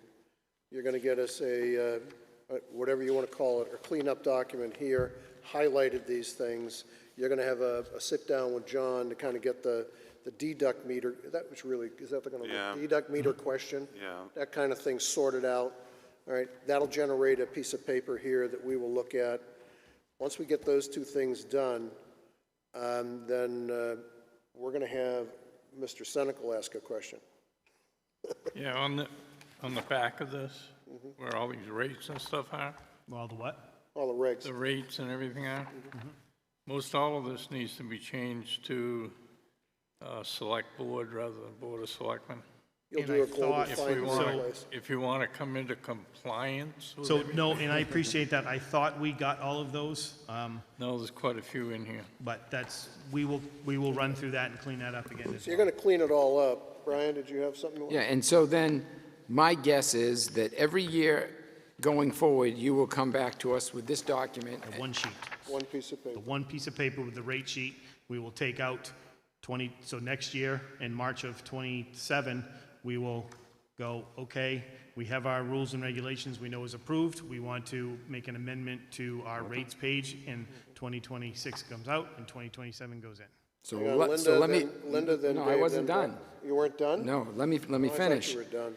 In any document this big, there is going to be things that we find every year. 100%. And there's going to be changes that happen at DES every year. So my recollection would be that every year, you would come to us and say, here's the rate changes, here's changes in the document that we found as we've worked our way along, and we would approve just minor changes in things going forward. One piece of paper. Dave, then Linda. Dave? Well, the other thing was, I think you got the message to number all the pages. 100%, we have Did he it get written that? down. And date them. Linda? Yes, I would like us to do this in December of each year, because if we change the rates in March, we don't have a full calendar year. So let's get to the point that we get the rates changed and everything starts the first of the year. That's perfectly I'm 100% on board with that. All right. Cleanup documents. One question. We get together, and then John asks the question. So maybe this can be clarified to the meter, the water. So the rate for water going into the house is the same rate for water going out the deduct meter? So, dollar amount? Yes. I have some of those same, it says $5 for a deduct meter. It doesn't say anything about what rates. you're going to be charged. So I think you're right. Something needs to be clear. We'll get some clarify that's true. that as well. Yep. Okay. Whatever. All right. Now, One more quick one. yeah, go ahead. Make sure that your summary aligns perfectly with the larger document in the back. Okay. Okay, and just be aware that we're gonna want the public to have a couple of chews on this one, and we'll create enough time on the agenda for people to do that, all right? And we'll notice it so that it can be done. So I think right now, Steve is asking us to put the pencils down on the big, thick document. Is that what you're kind of saying you want to do? I am. I would like a clarification on steps. I have a question on that. Go ahead. If I understand, so next Wednesday, you are looking for a cleaned up cross-connection policy to put on the agenda for people to look at. And then you you may or We're may either up or not down on it. Yeah. deal with it at that point. I would like to keep us honest, if possible, on this work session schedule of going through these. I think this one should we do the same thing in a couple weeks. You want to We do it have in a a- couple of weeks? Why Huh? don't you get to Barry and identify when you want to do it? You still owe us a sit-down with Underwood and Woodard and Correct. Curran, all right? And yes, Okay, that's in progress. okay. Linda? Yeah, am I correct that on this coming Wednesday, there'll also be time for public comment? Yeah. Okay, so I want to make sure that, On the cross-connection. on cross-connection, and we're going to do it as a public input or a public hearing? Public comment. Public input. comment, and are we putting any time limit on it? You know, what do you think? Half hour, 30 minutes, 20 minutes? What do you think? To me, I think you let the if they've got questions, Right, they got questions. and this is a big document, you So- allow for public. I would do it as a public hearing and let them, Board members, you want to do a public hearing on this? I was actually thinking on that Same thing? line. Well, I'm trying to think of consistency when we do the public hearing. Do we do one, or do we do two, or do we just, We do one meeting for the both things we talked about tonight? yeah, I mean, I'm trying to, I was thinking we do the One for each. cross-connection public hearing. yes, and Then that we would be do it? water. Public hearing. And then the following, whenever we get done Sewer, water, we do that. public hearing. Then we go through that, then we do sewer. We go through that, through a public So hearing, and then you do road. So each one will be read, okay, public hearing, and then we can approve it and go. And then you would do one public hearing for the whole document at the end? I do No? each section. See, I think I said that earlier, maybe I wasn't clear. The challenge might be that it's just so bloody big, it could go blurry. So, and I agree with Linda, and I agree with what you want to do, and that is cross-connection policy, public hearing. Water policy, public, it focuses the conversation. All right, Brian? So I don't see a reason why we can't have a public hearing, but put a time limit on it. Yeah, sure. It's not open-ended that we're going to have a 4-hour public hearing on this that starts kerflunking and going in all different No, I agree directions. with that. 30 minutes, 40 What minutes, do you think, 30, 40 up minutes? to 30 minutes? I would say, you know, at a point, everybody gets a chance to speak, and when it starts to be repetitive, we shut it down. I think as soon as you start putting a time limit on, you curtail what can be brought up. You know what, And I think agree with this is a that. public, this is something major. These are agree big with that. policies That's that right. affect people, and I think, I'm not interested into not allowing everybody at least one chance to talk to us about it. I agree with that, and you know what, if it gets a little redundant, Yeah. I'll do the best I can to rein us all in, so we keep it focused. How's that? Yes, Excuse me? Stephen? If this is a public hearing, but would you like me to do some sort of something to kick it off? Some sort of simple little synopsis? Or do you want me to just sit in the back and answer questions Well, when once they're you're done? sitting up front, you're going to be part of the conversation. How do you want that to go? Do you want me to speak beforehand or let people ask questions and answer them as they go? I'll let the rest of the board, Linda, you go first. I think you should do a synopsis, kind of lay it out. They've got it, and he says some comments, and then we open it up to the public. I wouldn't make it too complicated. No, I wouldn't Here's what either. we're trying to accomplish. We have policies that have been here, for a long time. They need to be updated. We're going to put them all in one place. We spent a couple of, sessions chewing on them. We'll post them up so people can read them, invite all questions and comments. Right? And you're going to be up here. We're not going to have you down there. You'll be up here with us. Well, All right, John? I think I would start by reading each one of these as the heading document, and then just get them going on that. And that was where I was going with that, John. I can start with that and then just respond to questions as they come up. Linda's right. Policies should be stuff that the public gets to weigh in on, because that's how we're going to anchor some of our decisions, or should anchor. Okay, are we done with Mr. I shouldn't say done, all set with Mr. Rand? We're not done with you. You still got to go paint the streets. We all set? All right, thank you. Next item on our agenda is tickleball tennis. How was that? Yeah, very good. Ms. Murray is going to give us a short briefing on what's up to date. We're taking no votes tonight. There will be a conversation next week where we will decide whether to change the policy or not. So with that, Linda, please. Yeah, I just, I'll read my notes. I sent them out to Brian and Paul. I didn't get any additions to it. There are about 60 people present, 8 tennis, 5 both, 47 pickleball, tennis players, 3 priority tennis courts with 1 shared, and that's what's there today. Courts 1 and 2, only tennis. 3 and 4 with lines that do not distract from the tennis. Keep tennis available for programs and for the high school. They want us to take the grant. There's a $7,000 grant that was applied for by Christine, Parks and Rec, and it was for the tennis. And she did exactly what she should have. She looked at our policy and wrote a grant for the way our policy was written. So, and she was awarded that grant. The tennis players would like us to accept that grant because on those two courts, we would not be able to put any pickleball lines. Pickleball players felt they needed more courts. Many pickleball players have to wait to play. They want tennis players to share the courts 1 and 2. Even if the courts 1 and 2 are lined for pickleball, the courts are tennis first at all times, so pickleball players will have to get off. Do not accept the grant because it stops further changes. Pickleball lines on tennis court does not affect recreational play. Tennis players are the minority, need better management of the courts. Town lacks oversight of the courts. Possible pay to play. Form an advisory committee to work on how to best schedule the courts. Those are the general comments made. So we're dealing with the capacity problems.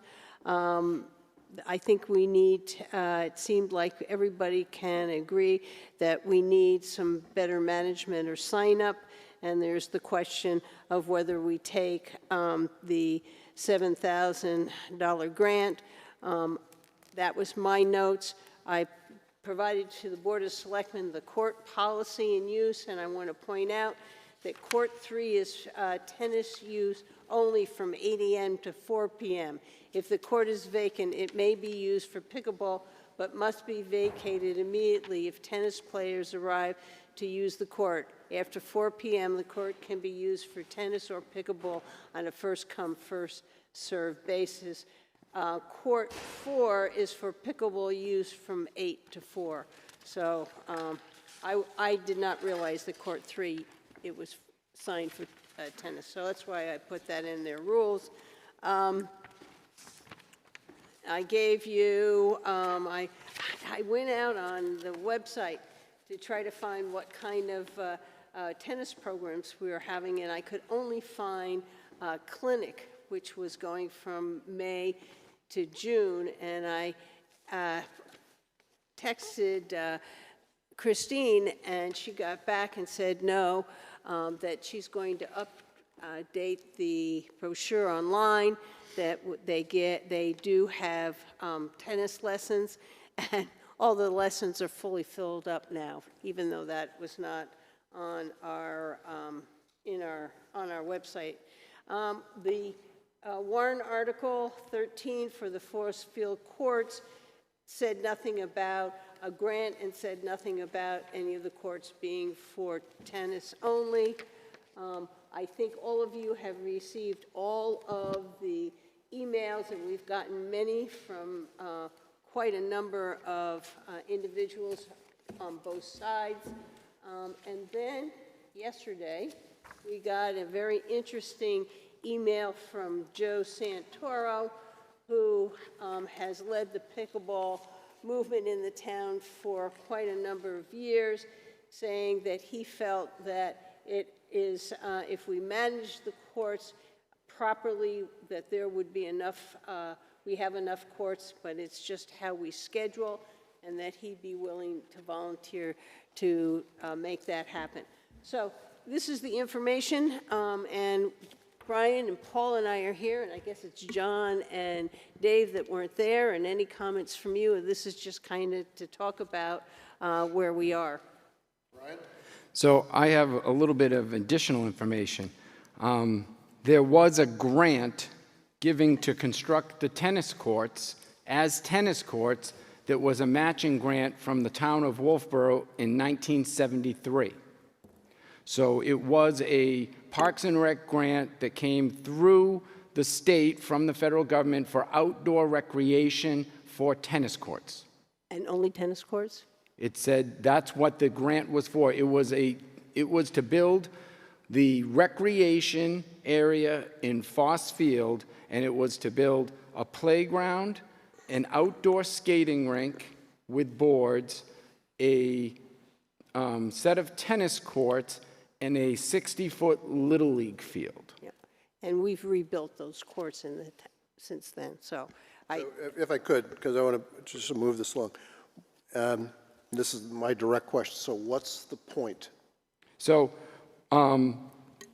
talking to Eric Feldman at the state, I found out that there are grants available to build outdoor courts right now up to $1 million. So there are ways that pickleball courts, dedicated pickleball courts, could be built. He himself.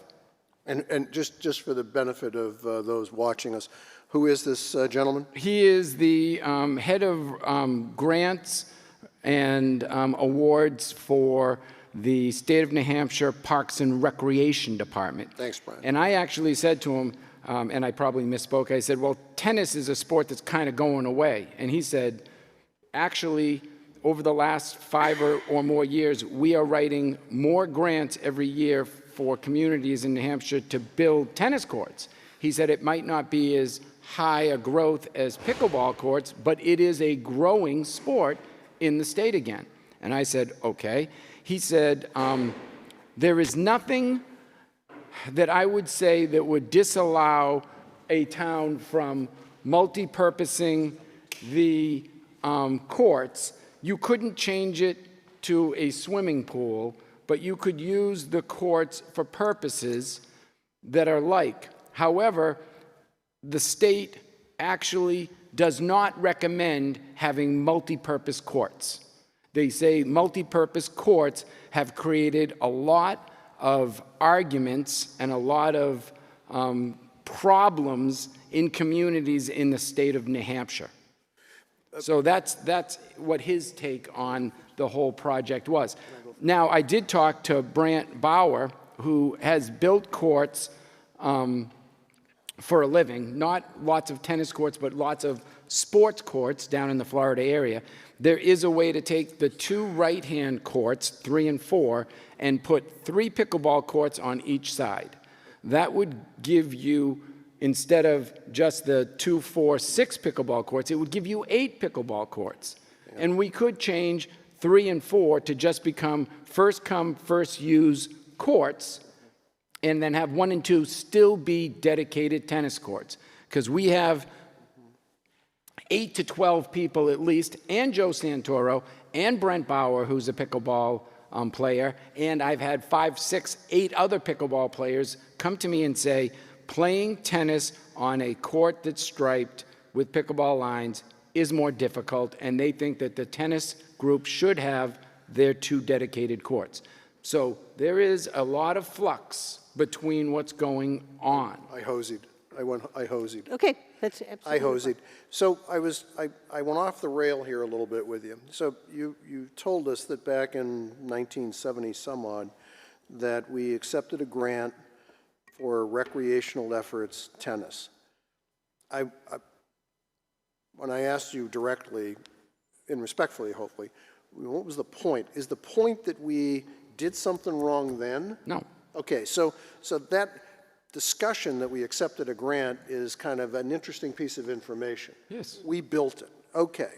So I just want to make sure we're clear because the intent of the grant At the and the time. matching of the grant at the time was to build tennis courts. Now, if tennis courts had become obsolete, like, let's say, lawn darts, then Wait a minute. we wouldn't have a conversation of whether we needed to keep tennis around. But tennis is still a viable sport, and from what the grant writer for the Parks and Rec Department for the state of New Hampshire told me, they're writing more grants, an increasing number, an exponentially more number of grants on a yearly basis than they have in the past. I would assume 100 And to 1. he said a lot of younger people that play pickleball graduate up into playing tennis. And he said, Wolfeboro might not have a big tennis high school population, but he goes, it's growing in more of the larger high schools in the state, and it will trickle its way through. Mr. Thurston. So I do believe the intent of the grant was to cap and cover the dump. No. Nope. Nope. Was. think it was to Nope, help do that. wrong. Yes, I do. That was the Department of Interior that came in and capped and covered the dump. Then we went through the state Parks and Rec Department that had federal grant money specifically for outdoor recreation. Two totally different things. Don't be confused. Let John finish what he was saying. Go ahead. Keep going. But clearly, that was the intent. No. Because that was what was happening down there. We Yeah. wanted to finish it off. We wanted to seal it off. We got federal, there was some federal something to grants. There were two different grants. clean it up Yeah. and seal it off. That's what's down there right now. Yeah, well, that was from And that was from the so Department of Interior. Here, hang on, Linda, please. So the question that comes to my mind is, was there pickleball then? So that basically. Yes. 1965. Wait. 1965 pickleball Let me- started. So I'm not Hang done on, yet. hang I'm on. not. Linda, I'm not I'm- done yet. We're Let arguing John about. finish. Let John finish. So then, and I feel for all participants of all sports, but what I was trying to think about was the process of how they all get to the courts.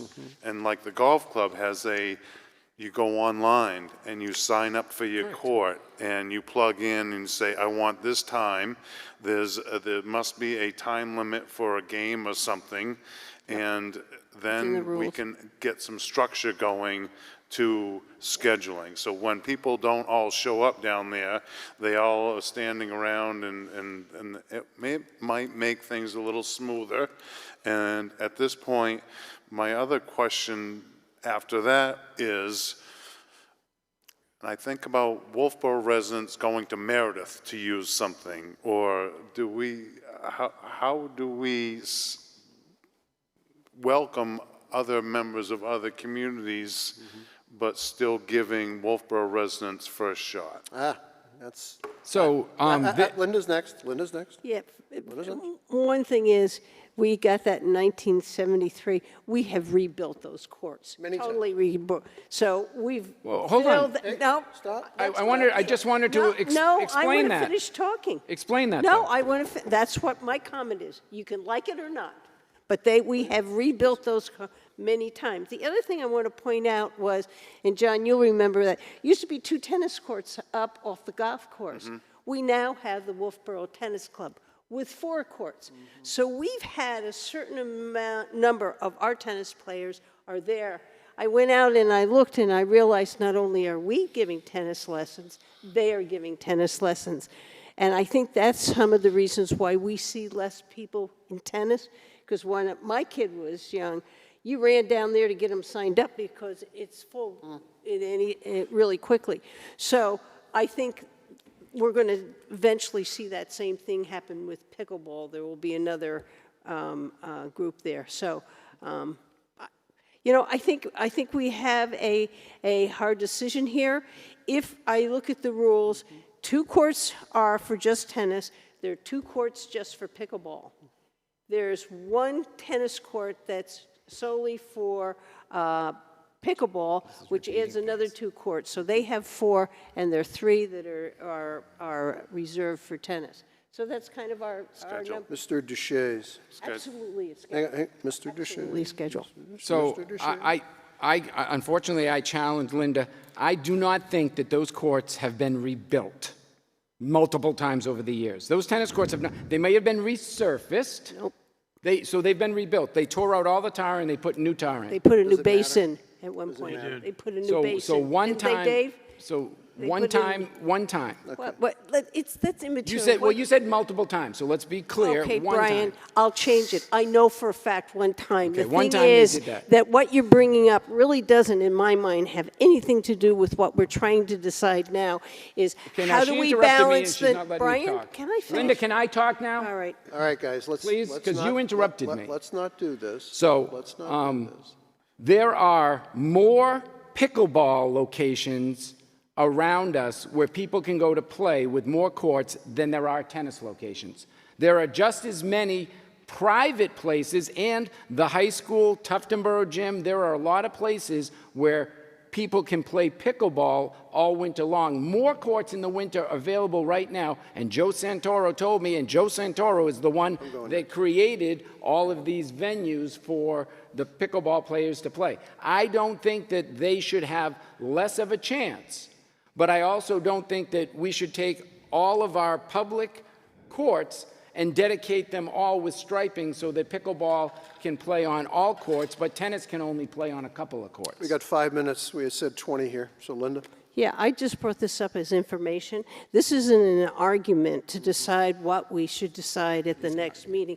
This was to provide information to John and to Dave, information that we got at a meeting, and that's the reason I put it on, not to debate the issue. How'd we do, So Dave? I'm done with the conversation because I think I provided you with the information. And if you need any more, either one of you, feel free to come to me. Dave, what you got? Well, I obviously got the emails, I got all the other information. I just think that we need to have some dedication to tennis, and tennis alone. We have the newest courts down there are just pickleball, correct? The ones that the family gave us? Yes, they were the newly built. There's 4 courts there, right? Two. Two, the, I thought there were two, 4. no, two built in the pickleball area. Okay. Well, my feeling is still that I think we need to keep at least 2 courts for tennis, say 1 and 2 if we're going to number them, 1 and 2 just for tennis, and 3 and 4 can be striped for tennis or pickleball. And then we have the other court that are just pickleball. So that gives pickleball, what, 6 courts altogether? 4. 4? No, you're right. In total, it'd 2, be 6. 4. There are only 4, only for pickleball. There's one, court 3 is either pickleball or tennis. Okay. Okay. So that gives a pretty good, to me, gives a pretty good access for tennis players. And I have to agree that the high school kids should be playing on a court that's just for tennis. If that's what they're signed up for, I think that's what they deserve, and they've been doing that for years. Now, the pickleball people, you know, they're getting some extra courts now. They're also in the process, they bought a piece of land, they're raising money to build their own courts indoors, so they may disappear from here. They may be going to their own, same as a lot of those people who are in the Wolfeboro Racket Club. Don't play down here anymore, they play up there because they're members, the same as members of the golf course play here and they play at other courses. So, to me, if 1 and 2 are tennis, 3 and 4 get striped, plus the other 2, to me, that's a win for everybody. That's Mr. my- Deshaies, and then I'd like to have the last word. So, Brian. So you go next. and as I stated before, you could take court 3 and 4 and change it from having 4 pickleball courts on it to 6 pickleball courts on it, and take away the priority rules and make it so that it's first come, first served for each group. That gives you 8 courts down there for pickleball and only 2 for tennis. That's a good compromise, and you'll know it's a good compromise because you'll have people that will have to go, I'm going to have to give a little, and I'm going to have to give a little. And I think that, but to take away all tennis is just, I think, not correct. Okay, so we, and thank you for briefing us, Linda. So I'd like to get my last word in. I think what I continue to think about, and I think tennis and pickleball are different sports to me, and I'm doing some research on that. I think they're different. There's skills and there's strategy, and they're different. I appreciate people wanting to argue that maybe tennis is outdated or pickleball is whatever. That to me is not an issue. It's not an issue. They're different sports, at least at this moment. John raised a question, and so did Joe Santoro, and so did some people who were sitting in the meeting that said, this could degenerate into just a scheduling problem. Yep. This could just simply be, how many toll booths should we put on the turnpike? How many, teller stations do you put in the bank? It's a scheduling issue. And one of the things that if you read Joe's letter, he says, I'll volunteer to help you figure out how to schedule stuff. If that's a win, then everybody wins. So we have two decisions to take next week. Number one is, do we change the policy? All right? And there'll be a motion, I think, someone's going to either tee it up or not. And then the second decision, it might be self-evident, is do we accept the grant? Because I don't know what the end date on the grant is, but we were awarded a $7,000 grant to resurface or to do whatever it is on the tennis court. So two decisions are going to be taken next week. And we've had our opportunity to share our thoughts. In the meantime, let's all continue to do research, period. Okay? Oh, one last piece, Paul. Now, Brian, we're done. But you're going to go anyway. Mr. Feldbaum actually said that he was the one that that is tasked to come up to Wolfeboro and inspect 5 properties that we have in town to make sure that we are using them as the grants were awarded. This was supposed to be happening, and he said the state is behind in their inspections. He says he might have been up in 2011. He'll have to check his records. But the state does come out to check to make sure we are doing what we did Brian, and we're got done. the money for our grants. Noted. Absolutely. Okay, thank you. Next item on the agenda, and I gave you a fresh copy in front of you, is the Select Board Work Plan. Okay, it's time, and no, the duplicates were not removed, but they're still there. It's time for us to start to put names on this work plan, unless you don't want to do it. I took a whack at it. The first one is review and approve a 5-year plan and all of those other words. I believe, unless someone objects, this is a board, town manager, and Mr. Randall responsibility. Does anybody think that's not what we should be doing? I agree. Thank you, Mr. Duchesne. Does anybody not want to do that? Because we've got 4 dues in one schedule, okay? The next one on the, so we're going to do that. That's in the do mode, so you should expect more on water and sewer. As you saw tonight, and you'll see more of that. The second, Linda. Just here's a question. Yep. The one that you gave me tonight has 16. The one I had from the last time had 18. Yeah, she pulled out a couple, but there's a couple she didn't pull I was out. going to say, the numbers don't She look... pulled out. I mean, I've seen this I know. how many times? She's and pulled it- out the dupes, but she didn't pull out all the dupes. Yeah, there was 2 duplicate. There's a couple of dupes, and there was more than 2 the other night. Yeah. All right. All right. Believe me, we didn't gummy Well, this it's thing up. hard to, because I gummied you it. get so many copies of it, it's hard to tell. Don't. All right, number 2, appraise, remove, and store the Libby collection. Conduct public hearings on building condition. Continue efforts to find a successor. 4 dues, 1 said we got to schedule that. By the way, the rubric is do, delegate, schedule it, or ditch it. And so we got 4 dues, 1 schedule. I see this as a trustees dashboard responsibility. Does anybody think it's not? I would say trustees, town manager. Yeah, because he's got to do the work. Trustees, town manager responsibility. Anybody have a problem with that? Done. All right, 1 and 2 are pencils down, done. Number 3, review and recommend to the voters whether an expansion of the annual highway capital budget is warranted. Be specific. What roads, what timeframes, what resources. Prepare warrant articles. This was a 2 people said do, 3 said schedule it. And I see this as a board, town manager, and Steve responsibility. Is there anybody who thinks it's not? Anybody who thinks it shouldn't be on the work plan this year? I guess when we were dividing 3 people up, it should be, I don't. Who takes the lead? Yes, because if I look at these, those are the 3. Obviously, we would have worked. If Sure. we were going to get a warrant article, those are the people Sure. going. So I think we need to take who takes the lead. Who runs with this? Yes. So we're going to push it back on number 1 to Barry. Question. And maybe, yeah, let's do it now. The 5-year plan on water and sewer, who's running this show? I would say it, Look at the guy at the back of the room. that's where I was going to Okay, do. down the back of the I room was says, I just want- going to write, I I was want- going to say Steve. Steve. Yes, that's Steve, you own it. Barry, you have any objection to that? Nope. Barry has no objection. Steve, you're penciled in, you're penned in, actually. Number 2 is appraise, remove the Libby collection, public hearings. Whose point on that? I would say the chair of the board, because he's got to schedule the public hearings, That would be me. and that we've already signed Board chair. a document to get somebody to give us the other information. Board chair.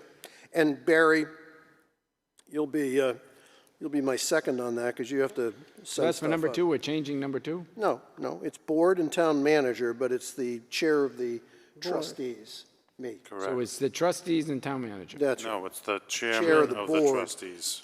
and the me. town manager. And whoever's the chairman of the Board of Selected Persons next year is also the chair of the trustees. Are we having the public hearings as a trustees meeting or a board of selectmen's I don't meeting? know, I don't know the answer to that. do you? I think it is, we talk about it and vote in the, Yeah, but wouldn't it be a trustees thing? Because the trustees are the ones who have to decide whether we go forward with public hearings on taking the building down. Well, or at least having the public hearing on the, whether it should or shouldn't come down, right. I'm going to say, unless somebody just, says it's violently wrong, I'm going to say that should be done in a trustees meeting. We call the public in and we say we want to have, okay, I just That want would be my clarity on. sense, John. I would agree with that, Paul. make sense? Yes. Because then what we can do is we can recommend to ourselves To do it. what we should do.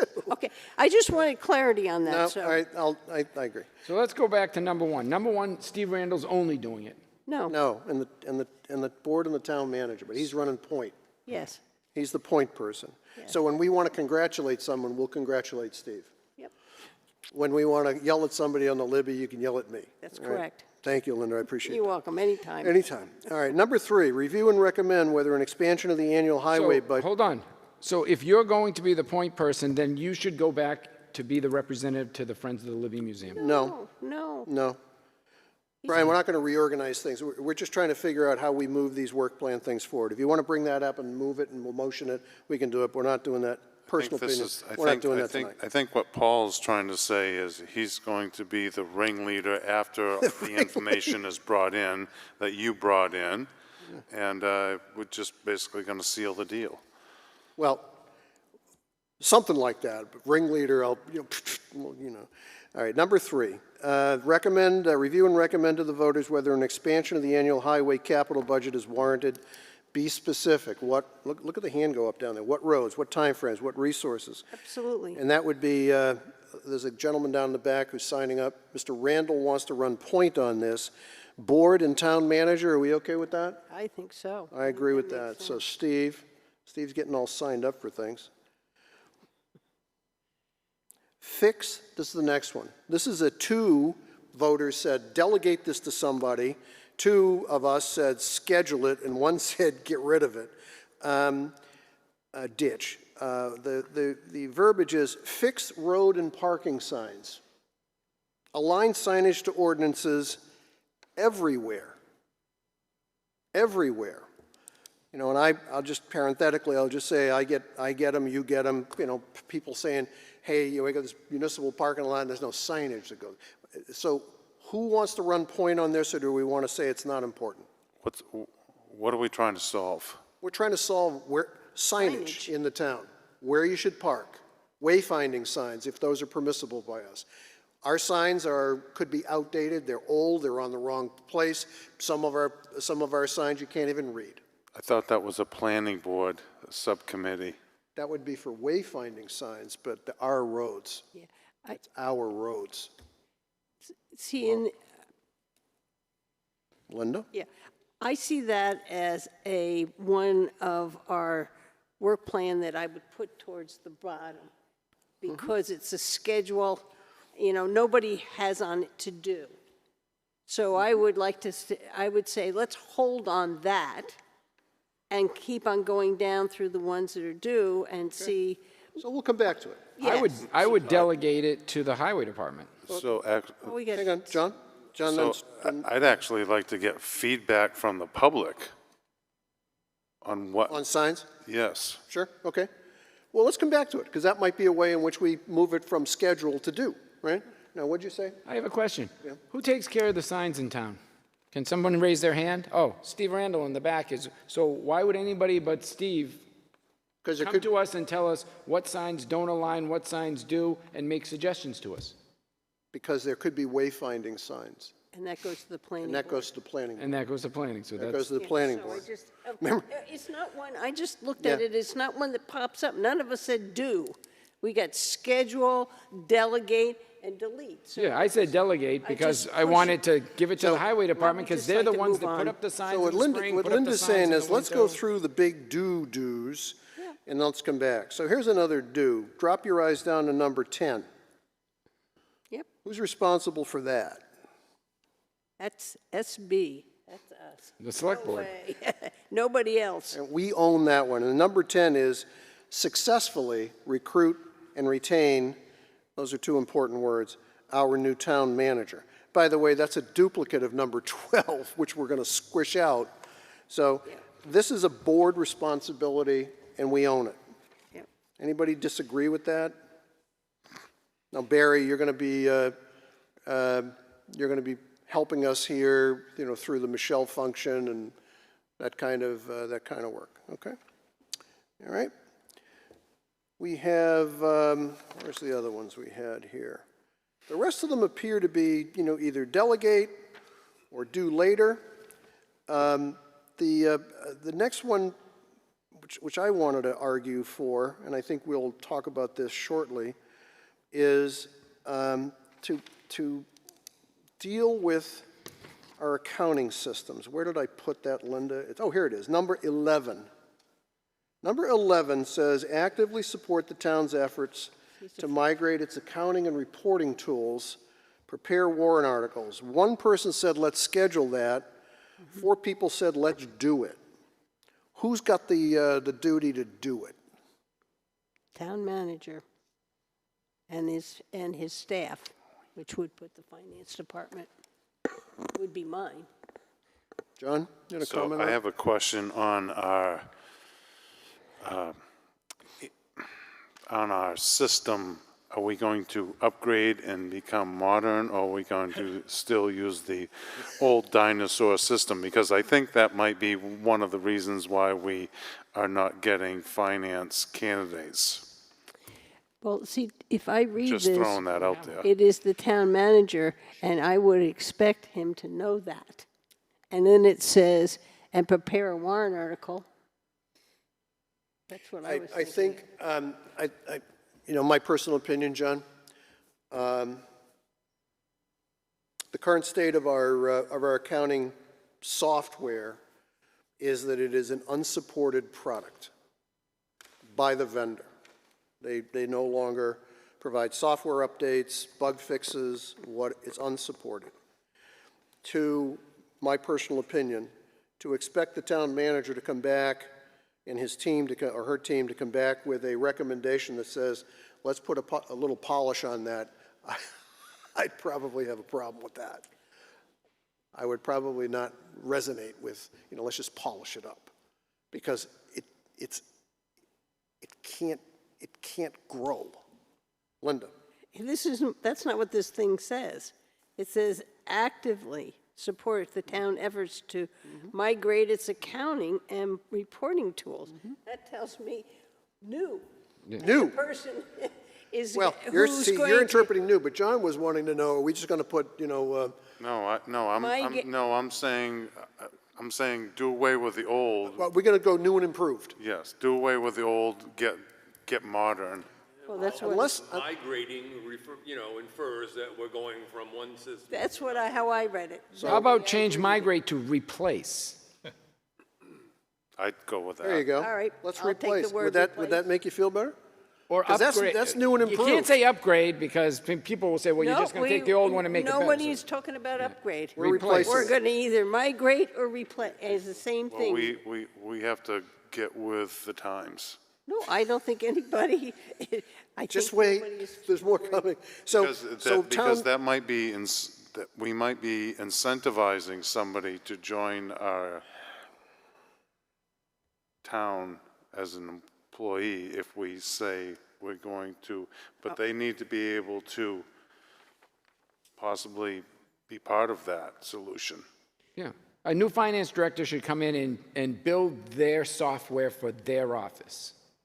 So town manager, you got this one, right, Barry? Yep. Anybody you want? Look at him. Yeah, sure. Hey, sign me up. Anybody?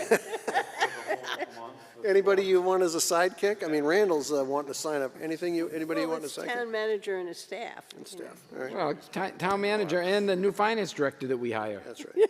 Town manager. That's who's going to do it. Okay. All right. That's his staff. That's staff. That's Okay. staff. We, the rest of them are either one or two dues, one due, two dues. And then there's delegates. So let's go on to go ahead, Linda. Number 9. You like number 9? Number 9, we've already done part of. And my guess, pretty soon, in June, we're going to get the budget guidelines coming to us. So that Actually, I sent a letter over to them, didn't I? So I think that is the select board, because that's our responsibility with the town manager. So SB and town manager? Yep. Okay. And I actually sent a letter, the capital improvement guidelines were sent over. You all took a look at it a couple of weeks ago. We approved them a couple You weeks did, ago. and we sent them over. Okay, so we'll put that one to bed. All right. I wrote this, and it's probably opaque, but let me take a whack at it with you folks. It's number 6. What I was trying to say in number 6, and I heard this the other day from a couple of people, is that the public wants to know and I'll use the word here, they want to see from a dashboard point of view, how's it working? And I think that fire and ambulance have done a pretty spiffy job publishing on a monthly basis how many times the truck goes out the door, ambulance goes out the door, fire prevention work, month to date, year to year, year over year. And I see the police department starting to do that.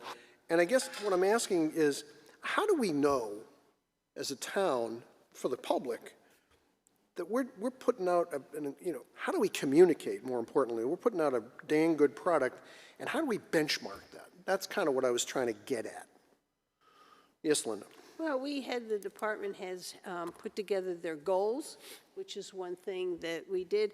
We also had monthly reports. Well, for the fire department, it's easy to kind of categorize them. Steve Randall's, it's like this. I don't know, is it? His report, well, the last one I saw online, it was huge. So so you give those examples. I'd like to have a better description of what we're going to ask them to do. Yeah, okay. Is it okay if Steve comments on this? Anybody have any objection? Since we're picking on you, go ahead. So mine averages 7 to 9 pages a month on what we do throughout all the department. What I am trying to do is figure out how to condense that down to something that makes sense without cutting out what we do. Information. Because if I just put it on a one paragraph, it's not really, so I'm playing around with that and trying to get that condensed so that it makes sense, but yet still kind of articulates that, it's literally 7 to 9 pages a month of all the stuff that we cover. Because Public Works is there's 26 employees. It's a very large, we're a third of the town of what we cover between the water, the sewer, all of the recyclables at the solid waste, what the guys at the garage do, what the highway department does. So there's a lot of information in there. And then trying to figure out what information the public actually wants to know.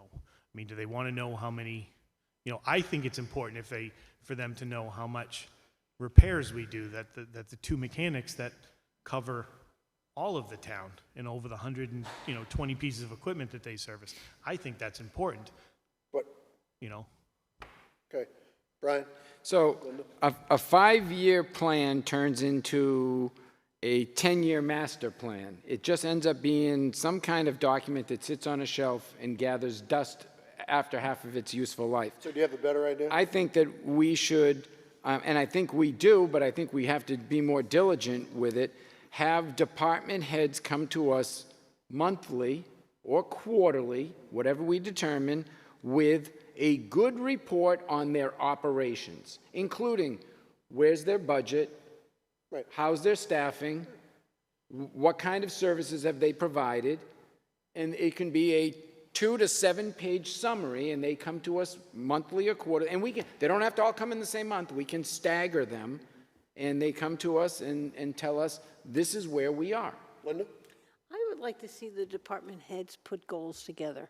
We had them do that a while ago, so the public knows the direction and what they feel is important, and then follow up with one of those reports. But That can be part of the report. Yeah, I just think goals are important for us to know. Well, I agree with tells where that. the direction.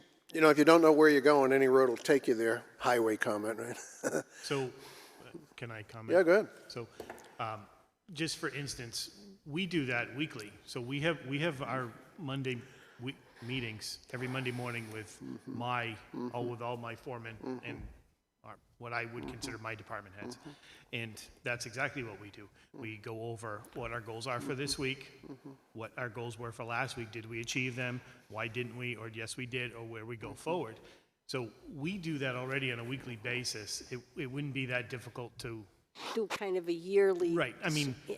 I mean, let's be honest. In my mind, I have the next 5 years already planned out. It's at Well, least. that's what the CIP makes you do. Correct. And I mean, that's what we have to do. So it's just a matter of articulating that out, or what our next 30 days are going to look like, and getting that out to the public.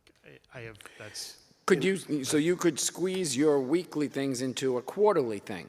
Easily. And then show us, this was our goals for the quarter, this is what we achieved for the quarter, this is the projects we did, this is where we are. I mean, if anybody has been into my office, I have whiteboards behind me. There's 4 of them. I do 2 months out, one for water and sewer, one for highway. And and yes, it's in a perfect world, this is what we're going to do. It never falls perfect because Right. life isn't perfect. But we have our goals already set for what we're going to do for the next month. So articulating that out is just a matter of timing and just having the time to sit here and say that. I have a selfish request, and it's just my experience. If I ever ask you to tell me how you manage your business differently than the way you believe you should manage it, please tell me. What I was trying to accomplish here was to climb inside of, your head, and I know it's a train wreck. I was trying to get inside of the heads of our people to have them tell us and tell the public, here's how I'm putting out my services. And not to try to pick on you with the 20 questions and could you give me I want to know how you manage your business and how that translates into customer output.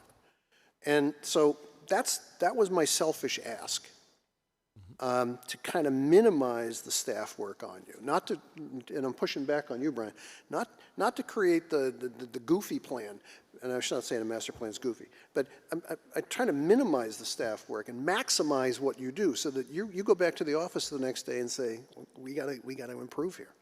Linda. Yeah, I guess I really am saying, what is your department's philosophy? Yeah. That, I think, is less than goals. It's the philosophy. How am I, as a department, going to... What do you value? Yes, there you go. Causes What- how you behave. What I would like to see more consistent are our capital projects reports. And when we do the capital project report, we might be, we look at budgets every month. So it's the capital projects, because that's the ones that I think the public understands the most. Brian, and then I'm going to move on here. So- Brian, go ahead. Steve has, and he just said it, 2 months up on the board. He has 5 years in his head. I bet his head changes every 2 months, his 5-year plan, to a certain degree, or every year it changes a little bit. It's budget driven, Brian. Yeah. I mean, it depends on. Correct. I mean, I know what I'm going to propose to you before you even said we're going to Correct. get together, we want to go more budgets for this. I already know what I'm going to ask when we go to budget time already. Whether you give me that or the folks give that to me are two totally That's a different different- things. Yeah, so That's a what I'm saying is, you can think right now what's going to happen 5 years down the road, but it's going to change by the time you get there. So that's why I don't like long predictions in something that's this fluid.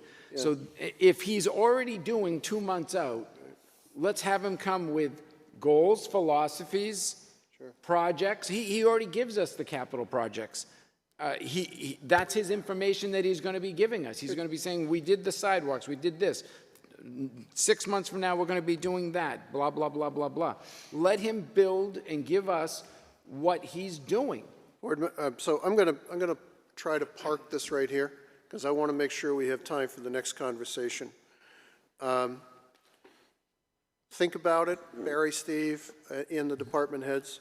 I want to hold this one. We'll come back to it. Right now, we have 6 that we have put our pencils on and assigned badges. That's good. I'd like to ask for one more, and it may be a longer-term one more for us to think about, because it came across in a couple of places. Working in number 8, as well as number 16, working with the town manager to develop a maintenance program for facilities, structure, and grounds. We've had, over the past handful of years, lots of conversations about who should, why not, why aren't they, could we get that fixed, what about that roof? Is it time for us to put some structure around this question? And if it is, who owns it? Linda? Yes, I believe we should put some structure around this, and I think it's owned by the town manager, and I think we can assist him on it with the feedback that we have gotten from people, but this is the town manager. And in essence, maybe we as a select board have to fight for the, for the money to do it, to stay in the budget. Mr. Thurston? So I have some serious reservations about this one. And the reason I have serious reservations about it is because I don't think we're capable in-house to take on this responsibility with a in-house employee. This, to me, is a outside hire, somebody who has been doing this in another location. This isn't just bring someone up the ladder. And that's why I voted against when Jim brought it up last time. That's why I voted against it. So, I mean, I appreciate what you're saying. So the concept of having someone professionally, and I use the word, underscore the word professionally appraise, size, score, maintain, get fun, that function you believe needs to be accomplished. Am I correct? The question you're asking is in-house, or is it insourced, or is it outsourced? Well, I'm going to make my vote on whether or not how we go about it. But okay, but I'm trying to just drill for the. But you agree that the need to deal with this facility thing is. I do agree, but I didn't agree about the process that Okay. we were taking. All right, fair enough. Linda? Yeah, when I look at maintenance, and reason why I really feel, I'll just take a look at the back entrance. That's been needed for I don't know how long. It's rusty. It needs to be painted. We put money in the budget, and guess what? Doesn't get spent. Still there. So I want to see a plan. Then we can worry about who does it. But I think each one of us can look at parts of these buildings. You finally got your bricks done out front. That took how many years? Did you get your bricks done out front? Yeah. But I But mean, this- it's these that kind of holes stuff. over here aren't fixed yet. No, I And the shingles took kind 10 of. months. Hang on a second, guys. I kind of. Old asset management. Yep. I kind of believe that what's being said here is probably the right approach. That says, is there meaningful work that needs to be done? Yes or no? Yes. Can we document either by building, by function, that the work needs? Yes. Do we believe that we should, and this is where we talk about resources, do we believe that we should ask somebody who currently has a day job to just add this to your day job? That's the question I think you're asking. You know, hey, you got a day job. Let's add this to your day job. Steve? May I? You may.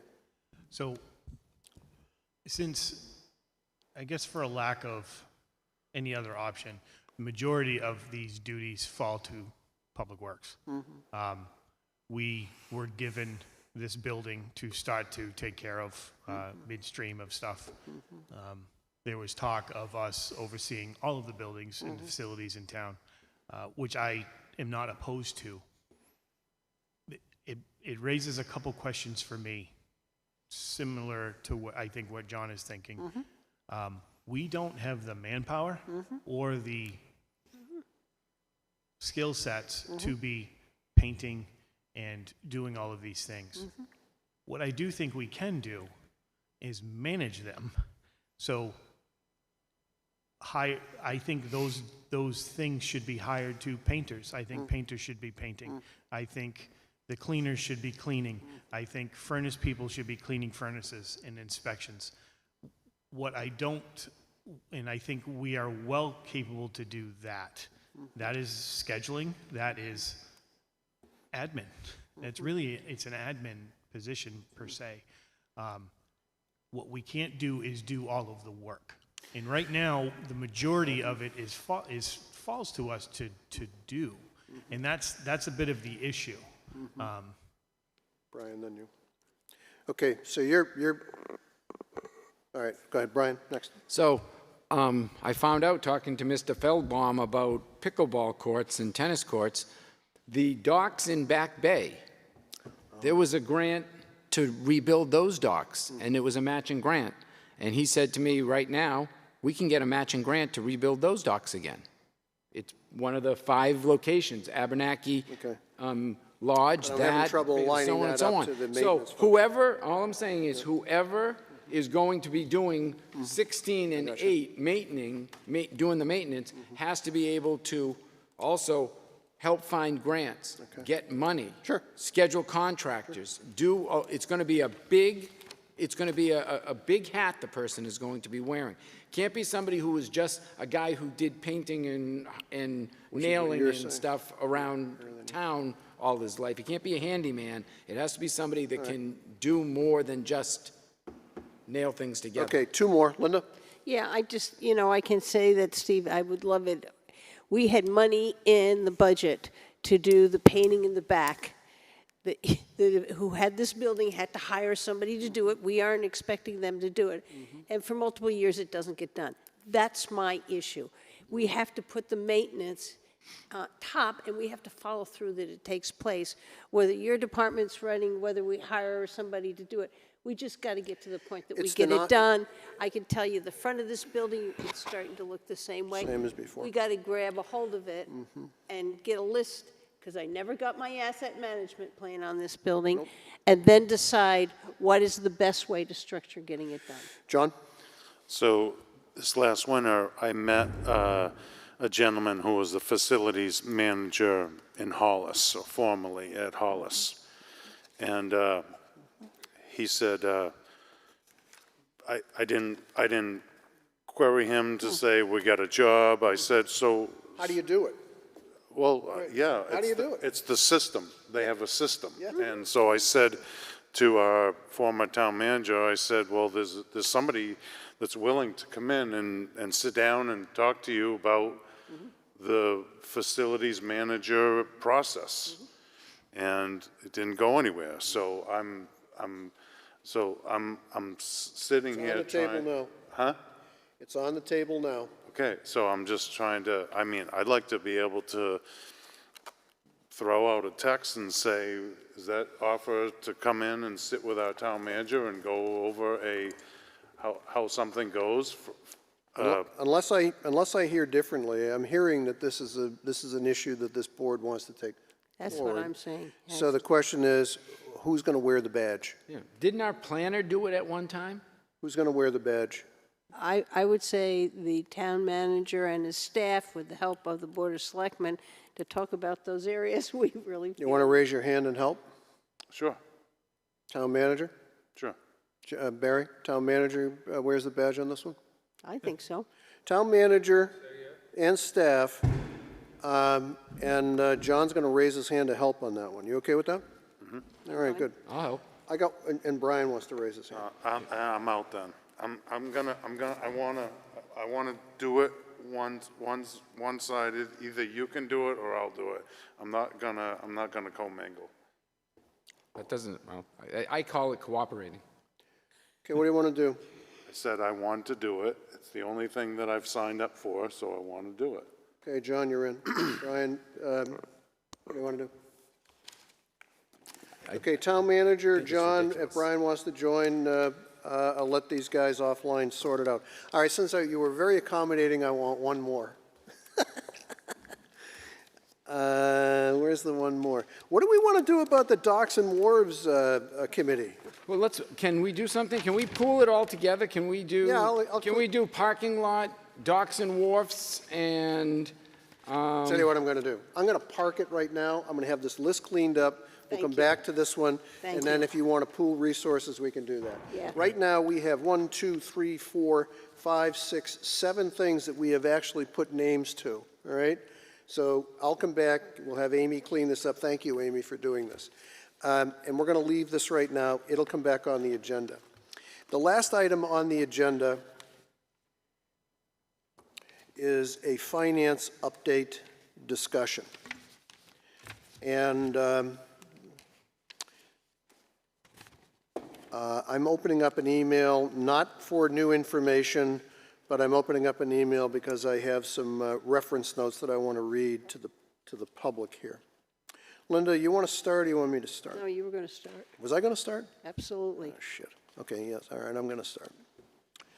We've all been asking ourselves publicly, where's our reports? Where's what's going on in finance? And Linda and I visited with Barry and with the representative from MRI, Brenda Vittner, the other day. And I provided to Brenda, Barry, and Linda a few questions that I wanted to get answered. And I can't seem to find them here, so I'm going to put my pencil down. The first question was, what is it that we need to have done in order for us to begin the 2025 audit? Because when all is said and done, we can't do much more work with the state and with the budget committee until we have an audit. So that was the first question.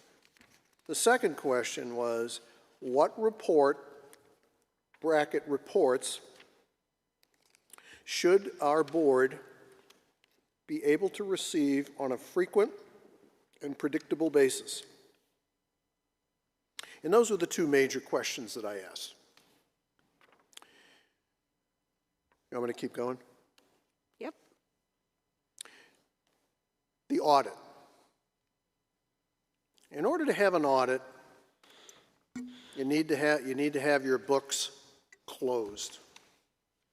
And Brenda Vittner and Michelle have been working fairly diligently to close the 2025 books. Now, what does that mean? It means that all the money, all the debits and all the credits line up with each other. What that means is if you get a check for $1 gazillion, but it's for multiple revenue things, all of those elements are put into the different buckets and all the expenses are put into the buckets.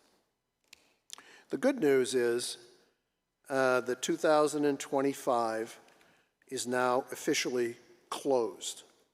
Anything that we sent out for bills that hadn't been paid, or any services that we paid for that hadn't been provided in between the 2 years, that's all been sorted. The next question was, where are we in 2026 to ensure that the auditor can come in and pick up the documents and start to do an audit? What we have found is that we need to improve the way in which we do our monthly closing of the books. Every month, we should close our books and then reopen them for the next month. It's good practice. It's the right thing to do. And that generated these pieces of paper, which are just the beginnings of our financial policies that we're going to have to go through. So with that, Linda, you want to Yeah. pick up from there? Yeah, I had concerns about us not closing the books. And then I said, I remembered this before. So I went back to 2019 audit reports, and I have copied all those letters to the Board of Selectmen. And we had this issue strong in 2019, and I'll give you all copies of them. 2020, we needed to write off our bad debt, and they wanted us to do that. And I can't remember, one of the years, they caught that we had not kept up on our leases, and I understand now we have a policy, so, and here we are again, the 2024, there was a section in the back that talked about us not reconciling our bank statements to the ledger every month. And that was what triggered me to do that. So here is 2024 for anybody to. Well, this is, did you have the earlier ones, Linda? I do, but she didn't make a copy of 2000. I only have 3 copies for some reason of 2019. This is like using a phone. So Dumping it in my lap. I can give you the other ones, but instead of passing them all out, because I really feel that we need to take a look at our finance department. You know, it's kind of what you're saying, John, about the need to update the program. And I also don't believe we have the kind of enough staff to do the job that we need in that department. And so I'm glad we're going to try to get our 2026 books closed, and I'm hoping Barry is going to get us some extra help. But I thought it would be good. I did this research. I figured it would be good for all of you to look at it. No need for all of you to go back into our audits. 2019, Amy only made 3 copies, but instead of handing them all out, I'll give you copies before you go tonight. I found it interesting.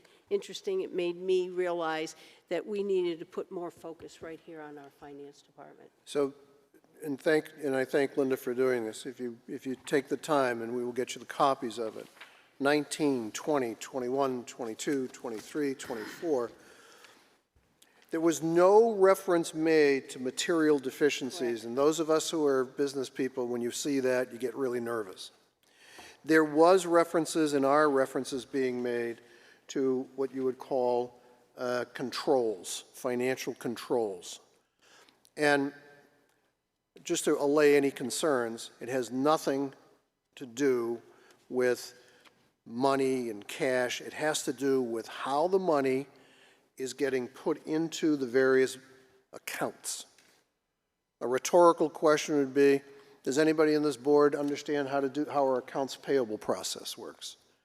Do we understand how our do we know who receives most, if not all, of our cash coming into this town?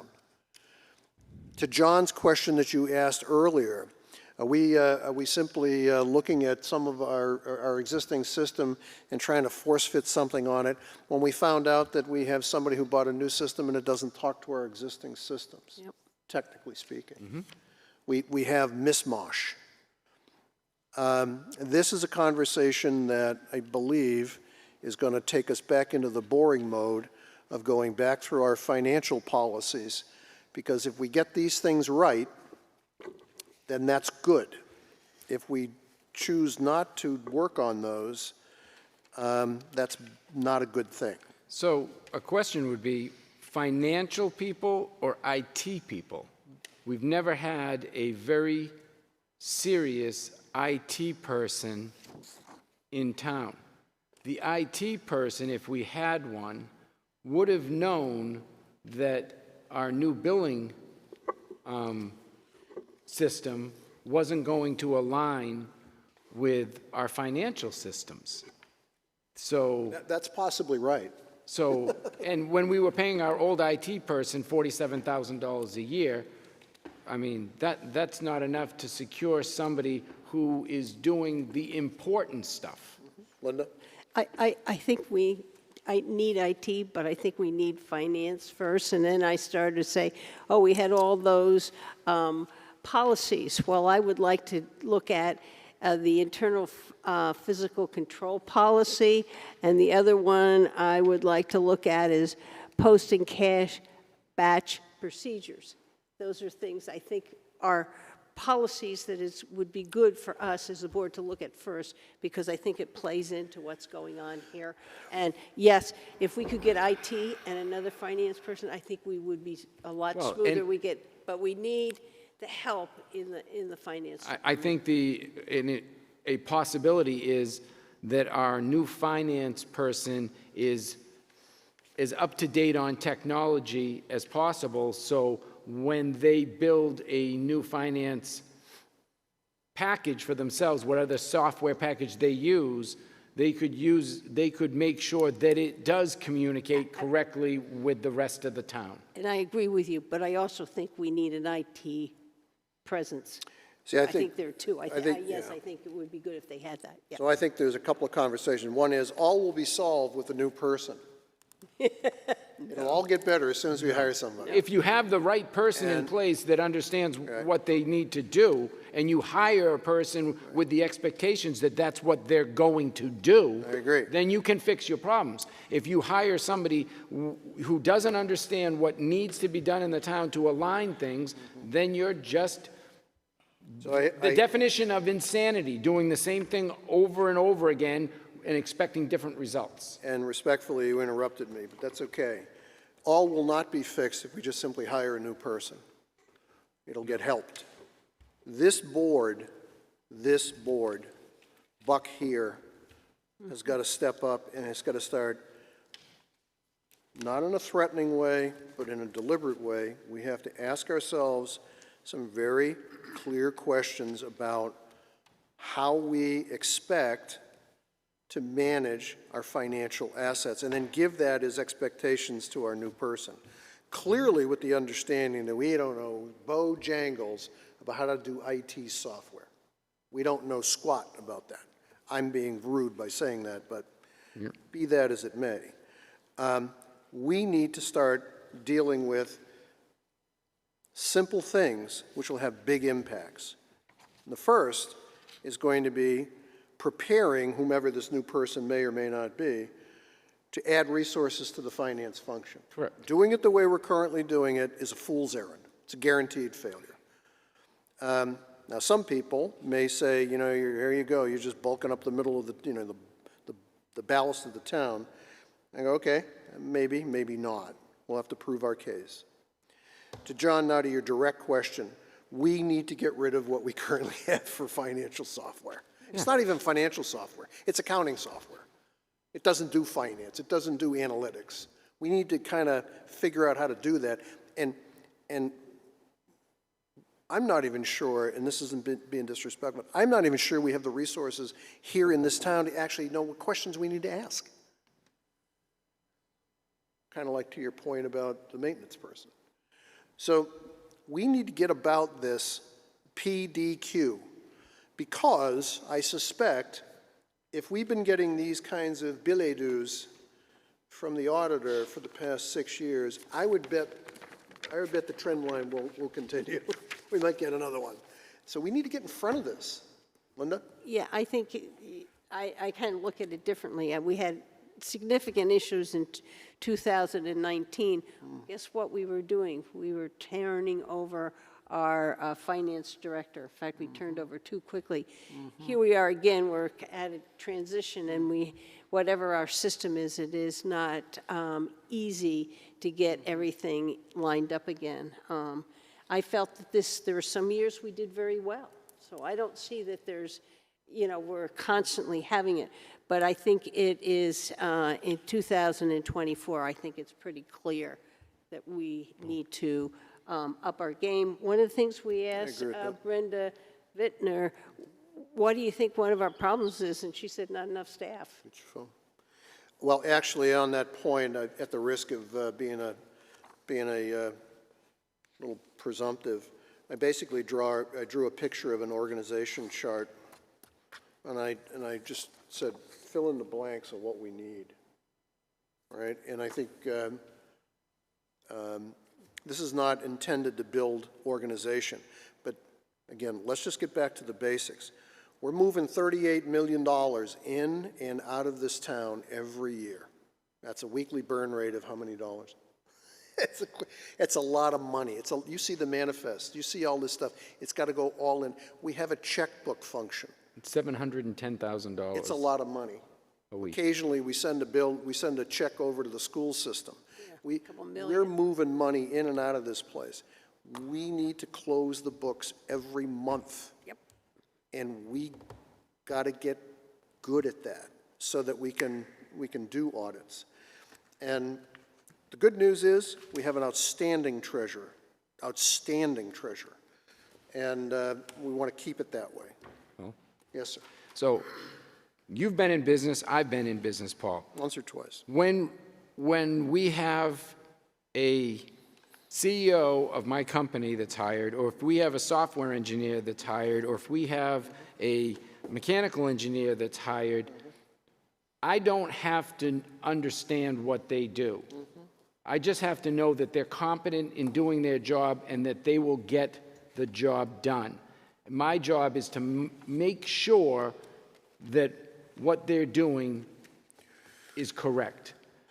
If we put the right finance director in place, we shouldn't have these issues that are popping up in our audit. They need to have the right tools also.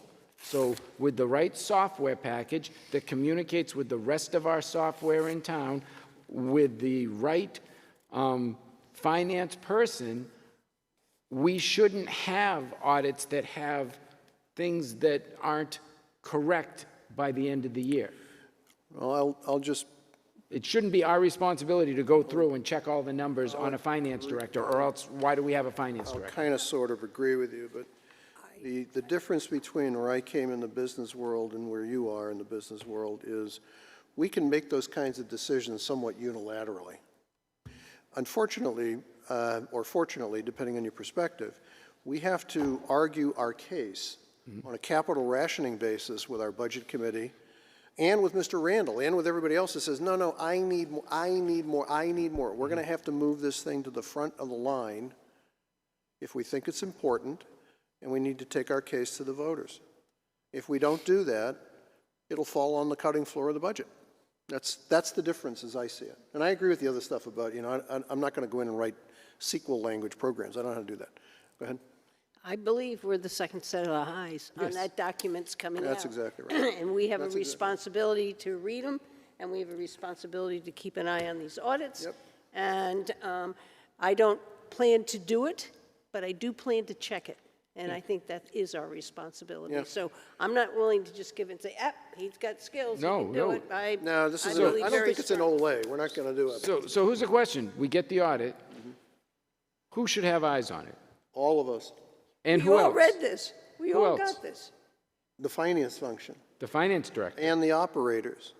This is a town, Correct. that's I'm not being disrespectful here, please. This document right here, this audit, if I did a quiz question on you guys, you probably, wouldn't pass it. This audit was, this is the 2024 audit. This audit had a lot of little clues in here. Yep. And the clues, the clues were things like, hey, you didn't write off your uncollectibles. You're supposed to do that.